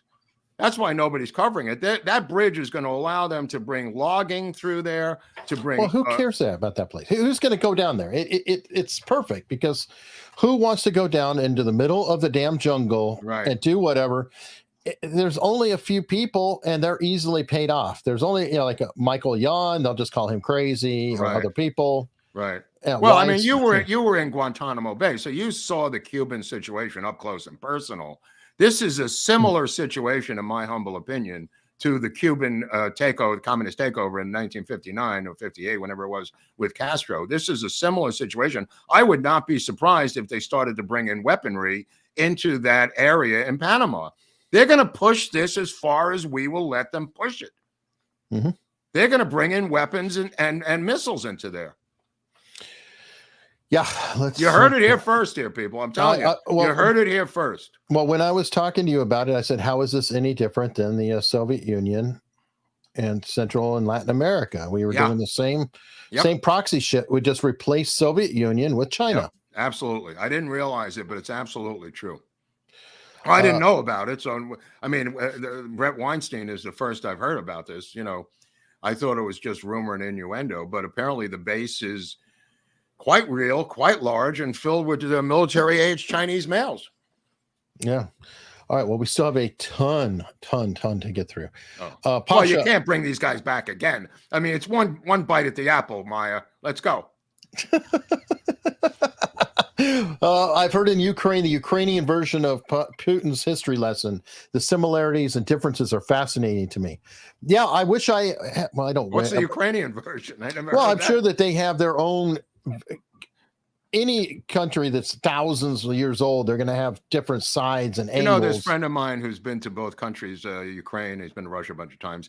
He said he's been to about, 80 countries around the world. He's never walked into a supermarket in a country and seen swastikas like he did in Kiev and into villages outside in the Ukraine. He's been all through the Ukraine, and wherever he went, there were swastikas. And this was way before the war. So he said he's never seen that in any country in the world. Okay. Stick. Eric, does YouTube still get 30%? Okay, YouTube gets 30%. Apple or Google also gets 30% more if you're sending a super chat on the phone. So YouTube always gets 30% of every super chat. It's the breaks. If you send in Al Capone got 50%, so you're lucky. Well, hold on. Hold on. If you do donate 30% on, say, an Apple phone or iPhone, Apple gets 30%, then YouTube gets 30%. So don't do that. So we get about like on a $10 super chat, about 50% or slightly less. Don't do it on an Apple phone. That's all I can tell you. Or Android. Eric told me that when I was 9 years old. Yeah, and Mark got immediately depressed. I got immediately depressed. I was in therapy for 2 years. Mark, have you heard about the college kids on TikTok in LA that protested the Church of Scientology and shut down the COS Celebrity Center? I did not. The Celebrity Center is very nearby. I have not heard that it was shut down. That would be a big story. I have not heard that, so I'd have to look into that. That would be an LA Times story. I'll look into that. There's some weird stuff going on right now. That story. That would Scientology shutting down the Celebrity Center would be big news out here. I've not heard that. All right, but there is big news. Oh, I'm sorry. Go ahead. You go ahead. Trails. Where do you buy the VIP tickets for Youngstown? That's a good question, Hunley. Only you can answer that. Everything's in the description with Hunley. It's in the description of this show that you're watching right now. Well, maybe he's on the road. Maybe he's driving a truck. But you can always refer to it later, and there's links, and you click them, and it'll take you there. And I hope to see you. Because people ask me when I'm in Albertsons. I don't know. I'm in the dairy department at Albertsons. People are asking me. I don't know. I say it's in the description. They don't know what I'm talking about. But you know who's confused about this? The people of Atlanta. The people of Atlanta, I don't know if you follow this story. This is one of the craziest stories of all time. There's mansion. Okay. I still have to do this story about Atlanta. You can do it as quickly as you want. They've taken over houses in Atlanta. 1,200 mansions have been taken over by black gang members who are literally turned them into strip clubs and have horseback riding down the streets, racing automobiles up and down the road. And the police will not respond. They say it's a civil matter. This woman went overseas to serve her country, came back. Her $500,000 home was taken over by gang members, as have 1,200 other homes in Atlanta that are now being run by gangs in Atlanta. And the courts are tied up for 10 years. They can't civilly deal with it. The police have refused. Wait. You mean Annie Willis is too occupied to deal? Too busy. There's too much on their plate. They can't deal with this. The people who live in the neighborhoods, these are the upper scale levels of suburban Atlanta, are afraid to go on vacation, that their homes will be seized by the gang members. I can't make this up. It is one of the craziest stories of the year coming out of Atlanta. Hundreds, thousands, 1,200 homes seized by gangs who are now running strip clubs and other various entities out of these homes of people who merely went to the store and came back and squatters were in their homes. Good luck with that story. I don't know how that ends. At one point, they got a SWAT team to come to clean out one of the homes with a SWAT team, but they're not going to do 1,200 homes. But don't you have that going on in California? There is. Yes, I mentioned it last week. So that's why I wanted to do this story, because it's on. What? So you need mercenaries to clean out the Atlanta. What did we call it last week? The squatter removal service, where they were hiring people to be squatter removals They need this in Atlanta, but the one in Atlanta, they're locked and loaded in those houses. Well, that's why I said get mercenaries. Now we get need some mercenaries. SEALs that are out of work. We need Blackwater to go in and retake the homes of Atlanta. This is my new movie. I mean, wow. Right. Crazy story. Drugs and prostitution being run out of the homes, by the way. Tons of weapons in there. I don't know how this is going to end, these 1,200 homes in Atlanta, my friends. Tune in next week for an update on this story. This is crazy. Yeah. I'm sorry. Go ahead with your... No. Well, with ours, yeah. Mark, is the story of meeting in 1910 on Jekyll Island worthy of America's Unknown Stories? It is, but it is covered. I don't know. That whole Jekyll Island, which set up the Fed, I don't know if you've ever looked into it. Edward Griffin or whatever wrote the book, The Creature from Jekyll Island, about that. I have to get into that. I'm into some other stuff right now, but it is possible. And it does tie into a lot of the communist ties. So there's definitely some value to that one. I'm not going to have enough time on the earth to do all these stories. We're going to keep you alive. We'll just I'm going to do these from the afterlife. There's going to be a special. Speaking of being healthy, we're just going to give you whatever Putin's been having because he looked very healthy. If you let me tell you something, his face was so full of Botox. He made Biden look young. Let me tell you something. That was one puffy Botox face. Big Bill 767. Great show, guys. My chokehold just arrived.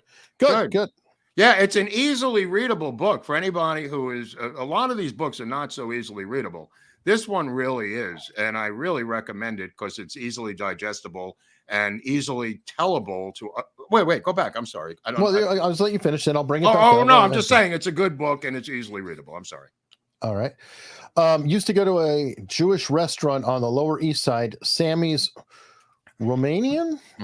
Best part was the bottle of vodka on a block of ice they put on the table. He's absolutely. Oh, it's Al Gonzalez. Yeah. So yeah, of course. Yeah, everybody went to Sammy's Romania, bro. I mean, that was, and not only that, they had the second best egg cream in New York. The guy who had the second best. The guy who had the first best egg cream in New York. You're looking at him because the New York Daily News actually did an article about me making egg creams in my uncle's coffee shop. Which we did an episode on. If people want to take a look at Shelley's Coffee Shop, was an episode we did where I learned from my Uncle Louis how to make the perfect egg cream. Sammy's Romanian had egg creams, but apparently I'm a little biased because I put so much work into learning how to make an egg cream that my Uncle Louis taught me how to make. You know, I'm going to see if I can find that article at some point. About the egg cream? Yeah, why not? Yeah, I know you want it. Yeah, that would be great. I remember. Anyway, I miss the egg cream now, but I also miss Sammy's Romanian. So thank you, Al.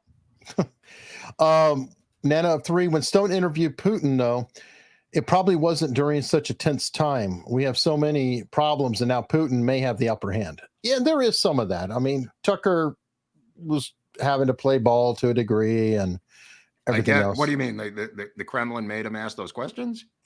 No, I mean, he is tiptoeing around. He didn't ask a lot of questions. Who stopped him, though? Who stopped him? Well, he let Putin talk. It's not always a bad thing to let the guy talk. I don't know. Okay. Well, he ran out the clock while he let him talk. All right. Well, he ran it out for 2 hours. I mean, that was helpful. All right. Joshua Turnage. Mark, I know you live in LA. Can you please do a show on the secret tunnels underground that had speakeasies and bank vaults in Los Angeles? I don't know if there's tunnels underground anymore, bro. I mean, this is earthquake country. I never really bought into that shit. I think that was more of a Portland thing. Yeah, not here. There's nothing underground here. Portland or Seattle? I mean, put it this way. Northwestern Put it this way. It's taken them 10 years to build a subway underneath Wilshire Boulevard.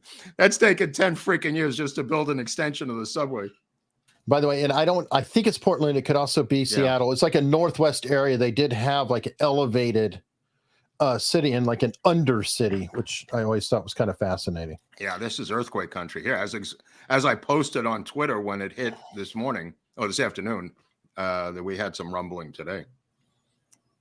Well, good point. Let me see. I think Rasuto was. Let me tell you something. This guy needs a stage name. He needs a stage name, like Johnson. Yeah, give me Udub Tai IGH. Yeah, I think Rizzuto was really wanting to say "holy crap" instead of. Oh, you're talking about Phil Rizzuto. Oh, what an obscure statement. I don't know Look, what it is. he's talking about Phil Rizzuto, the great shortstop for the New York Yankees. Okay, of course. Why this has come up right now, I don't know. Maybe it's spring training started yesterday. It's you. Phil bring it Rizzuto, the shortstop for the Yankees, when he became an announcer, one of his buzz phrases was "Holy cow!" You know, Bill White or whoever he was talking to. There was a home run, he would say "Holy cow!" I don't know why "Holy crap" would come into play. He was a religious Catholic guy, I presume. Phil Rizzuto. I don't know if he wanted to say "Holy crap" on the air, but apparently to this guy, he wanted to say "Holy crap." Oh. But he made a famous phrase. He didn't make it. His catchphrase was "Holy cow," which is, I assume, what he's talking about. And it's a guy who needs a stage name. Okay. Wow. So many references. Did you gents see Barnes's Hush Hush on Swift? I did not. I will have to take a look at it. But that's only the third super chat from Pasha Moyer. I'm expecting 5 more by the end of the show. And that may be the case. I don't know. I could have flashed if he didn't say something on that. I don't know, but we do appreciate it. No, Taylor Swift is there's as I said on Twitter, there's a special place in hell for this woman when she gets there. There's a special place in hell because of the Toby Keith thing. Crazy. All right. How about a show on Robert Moses during his state and federal positions? Thanks for a great show.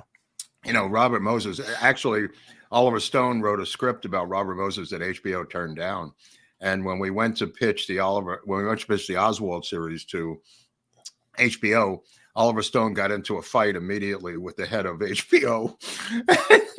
I said, "Oh, this is not going to go well." He's still yelling about Robert Moses, for Christ's sakes.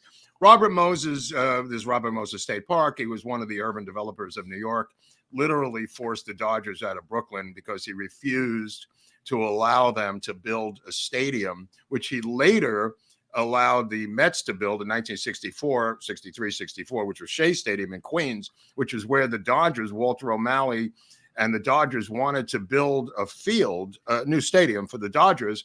And Moses told them to go F themselves. So they picked up, and it was a threat that Moses thought they were bluffing.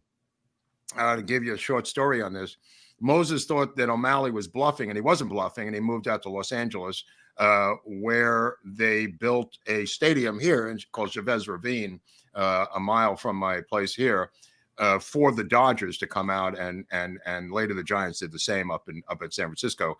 All of that because of Robert Moses' ego. He lost, the only man who ever lost 2 baseball franchises during his political tenure. Wow. Not fun. And also develop racist roads, according to Pete Buttigieg, because the overpasses on the Southern Parkway are not high enough to allow buses to go under.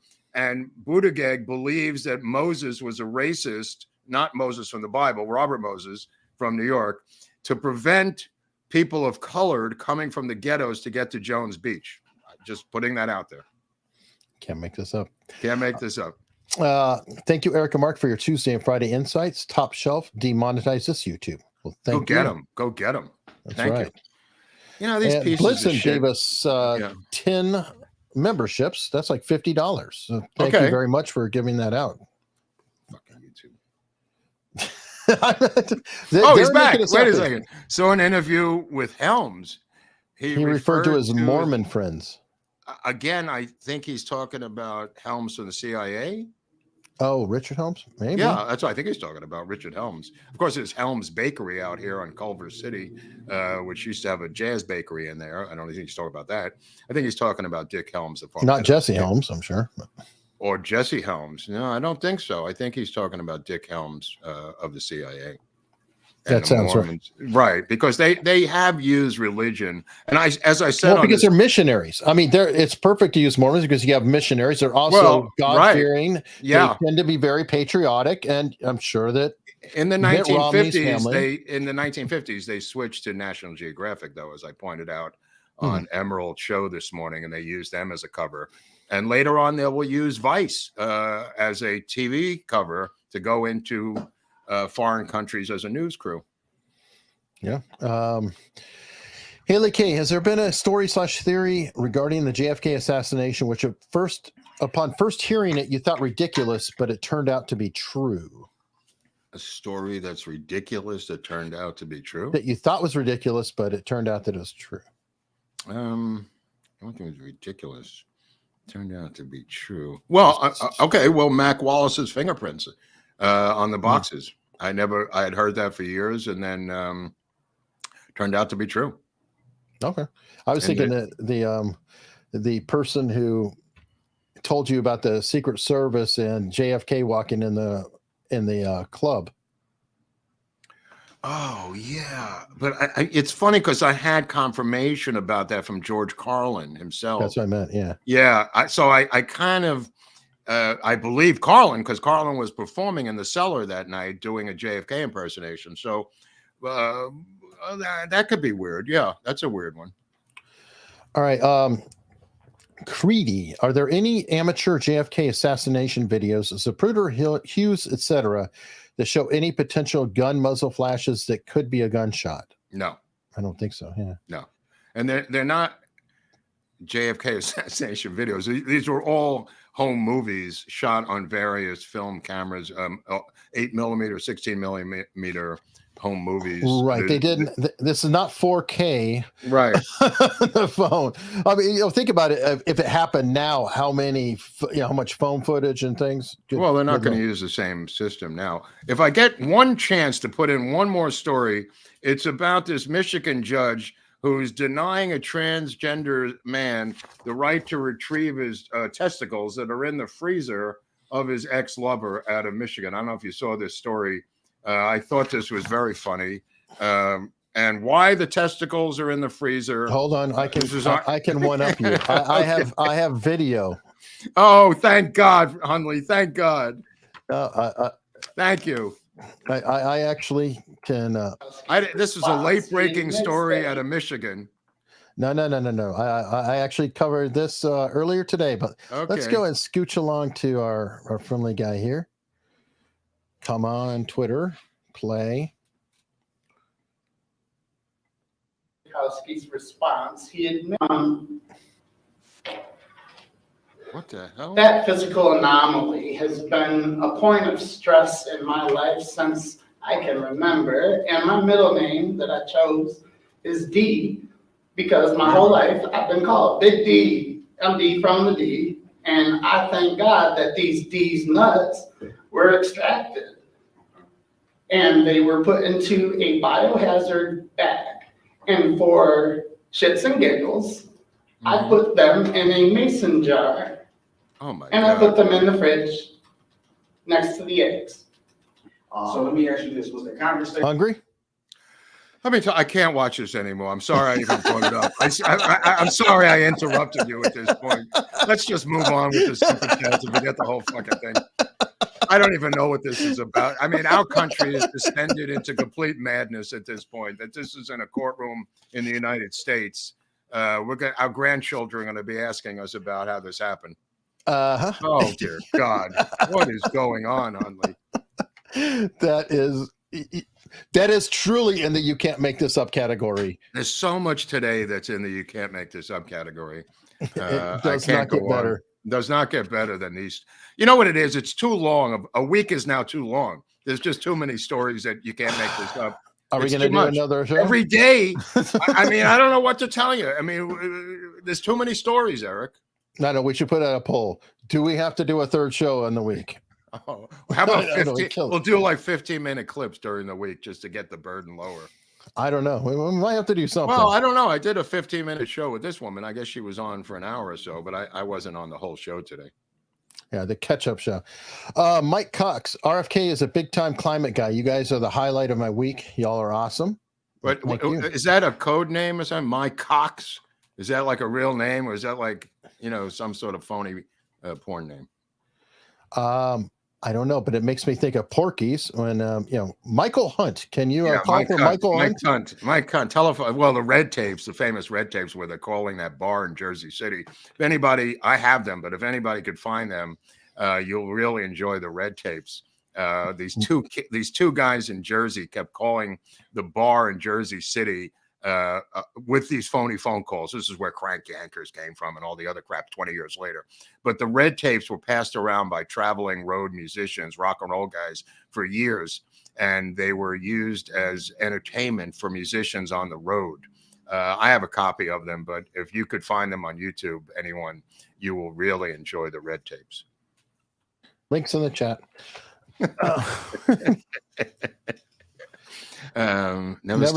Yeah. Well, yeah, no kidding. What did that say? If a big fat guy? Hold on. What did it say? Never stepping into Waffle House again if the fat guy from Jersey is seen in one.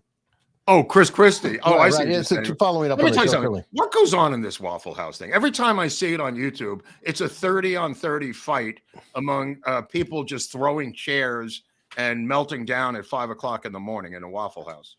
Well, you could also find a very famous singer in there as a waitress. Okay, there's an update on that. Lana Del Rey, who I'm in love with. The reason she was waitressing at the Waffle House in Alabama and I think it was Mobile, but I'm not sure. Somewhere, somebody in the chat knows, because there was a guy at the meetup who knew which Waffle House she was waitressing at. This is the great singer-songwriter Lana Del Rey. And the reason she was doing that is she's coming out with a country album next. Okay. I found out yesterday. It makes a certain sense. I thought she might have been studying for a film part or something. No. It was for singer. It was for songwriting. Okay. You know what? I actually can appreciate that, because in order to get the experience and the feeling, sometimes you've got to walk through it. Yeah. No. She's walking the walk, my friend. All right. Rayvon.com. Why no DNA test on $3.99? When was DNA invented? Yeah, it was not only that, even it's been handled so many different ways. Yeah. I don't think there's anything. I wonder whose fingerprints are on Yeah. Who's this? Who's these fingerprints? Hey, it's J. Edgar Hoover. Hey, it's James Rowley, the head of the Secret Service. Hey, it's LBJ. Hey, it's some dude from the 90s. It's some guy from the National Archives. Most likely. Piers Lord Phillips. Hi, guys. Has anyone in human history, in your respective opinions, had more exposure and theories devoted to him than Lee Harvey Oswald? This, after all, is a life that lasted just 24 years. Cheers. Yeah, it's a short life. A lot of theories. I mean, yeah, you're right. He could be it. There's a lot of Rorschach style storylines laid upon his imagery, in my opinion. People who have laid these storylines upon him, like the Warren Commission saying he was a loner, he was antisocial, he was a guy who had low IQ, he couldn't read a book. I mean, if you think about how much they laid over him, trying to sheep dip him into being whatever they wanted him to be, you might be right. Yeah, that's crazy. I do think he's right. I cannot think offhand of anybody that there's been more crazy theories about. Shroom 57, Mark and Eric. Good book about Jim Jones and the Jonestown Massacre, Raven, by Tim Reiterman, San Francisco journalist who survived the attack on the congressman at the port. Yeah, I mean, the reason I'm reluctant about the Jim Jones thing is there's just so many documentaries, so much stuff has been covered already that I don't know if I could add anything to that zeitgeist at all at this time, other than rehashing that stuff. For what purpose, I don't know. Yeah, well, I mean, it's way down the list. If it comes up, it's way down the list. What I really like to get into is the assassination of Aled Lowenstein, which is for people who Google that shit. So maybe we'll do that story. All right. Yeah. Who will win Sunday, KC or San Francisco? I think San Francisco is 2.5-point underdogs. I would take those points. I don't know what Barnes is doing, but if Kansas City is favorite, let me put it that way. I don't know what the spread is, but if they're given over 3 points, I would take 49ers on that. All right. With the points. This is the stage, baby. What does that mean? What does that mean? It's a stage name. It's the stage name. You said you need a stage name. That's funny. That's funny. This guy's great. That's really funny. Anyone who pulls that Phil Rizzuto thing out of the air, we're not even talking about anything like it. I mean, I happen to know that because I'm a psycho, but anybody pulled that out of his ass for no reason has got to be worth something. Wow. 60s DJ, any info on Oswald in the UK? Am I right in saying he stopped over in Scotland?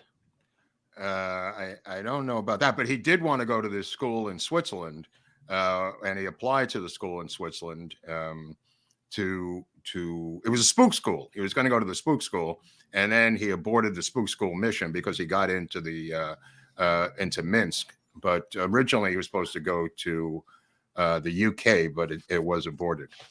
He went to Finland, where from Finland he went to the Soviet Union. All right. Sea Pines Glow. Mark, what do you think of the new version of Cream magazine? I don't know about the new version, but Billy Altman, who was the editor of the original great Cream magazine, one of the great rock magazines of all time, I hired Billy Altman to be my editor at MTV magazine. Caused me nothing but grief. And I love Billy. He was just a real curmudgeon and really harsh. But that's what I hired him to do. So I can't say anything about Billy Altman, who I loved. And one of the great editors of one of the great magazines, rock and roll magazines. I don't know about this new version of Cream, but Cream in its heyday when Billy was the editor was really what Rolling Stone should have been. All right. We're getting to the wire here.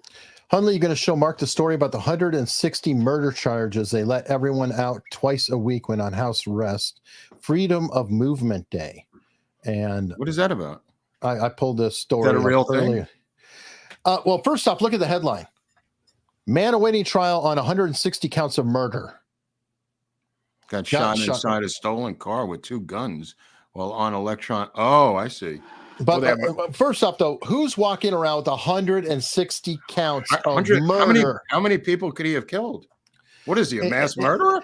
This is journalism now, Mark. Oh. I think this is journalism now. That's a headline. I think it's probably he's wanted for 100 or being charged with 160 counts, including murder, because he's got carjacking and thing. That's his rap sheet is 160 felonies. Probably. I've got 160 felonies on his rap sheet. I'm guessing, but this is journalism. And by the way, they repeat it multiple times in the article Really? itself. 160 counts of murder. I'm like, there's a dude in Norway who was a mass murderer. Nobody gets to those numbers, man. Right. Those are some pretty staggering numbers. Wow, 160. Wow. But he's out on bail, running around shooting people. Well, again, he shot himself in a car with 2 guns. Okay, I just want to tell you this. These migrants went into a store in Times Square yesterday during rush hour. It's about 7 o'clock at night in Times Square, New York, and started carrying stuff out in a giant bin, stolen stuff. And the security guard, who was a woman, asked them to see the receipt. A guy, the kid, they were all teenagers, pulled out a gun and shot her, missed her, hit a Brazilian tourist in the leg, wounding her. She fled into the back of the store in Times Square in New York.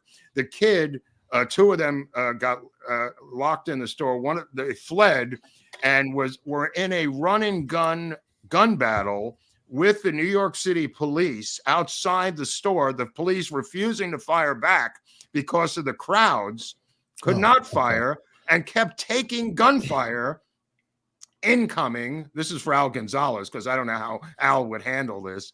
They were taking gunfire, refusing to return fire. The kid fled down into the subway, escaped on the tracks, running ahead of the train, came up out of the subway. I think he went down at 49th Street, Al. He came up out of the subway and then went into the luxury hotel where all the migrants were living, and they're still looking for him. They came out of a migrant hotel outside around Times Square and are looting Times Square stores now with guns. Now we have gunfire happening in Times Square and in the stores itself. Sanctuary City. All right. Baron 87. Last super chat, and Oswald is leading the way over to locals. I just want to add one thing. Yes. My friend's wife, who is I'm not going to mention who she is, was fired yesterday because Urban Outfitters in downtown LA. She works in a retail, has a young kid. My friend's her husband. She was fired because they were carrying out merchandise and she ran out in the street following them, yelling thief, because usually there were cops at the neighboring bar, a coffee shop next door. And she was yelling thief. She was fired by Urban Outfitters yesterday. Oh, I believe it. Yeah. They're such assholes.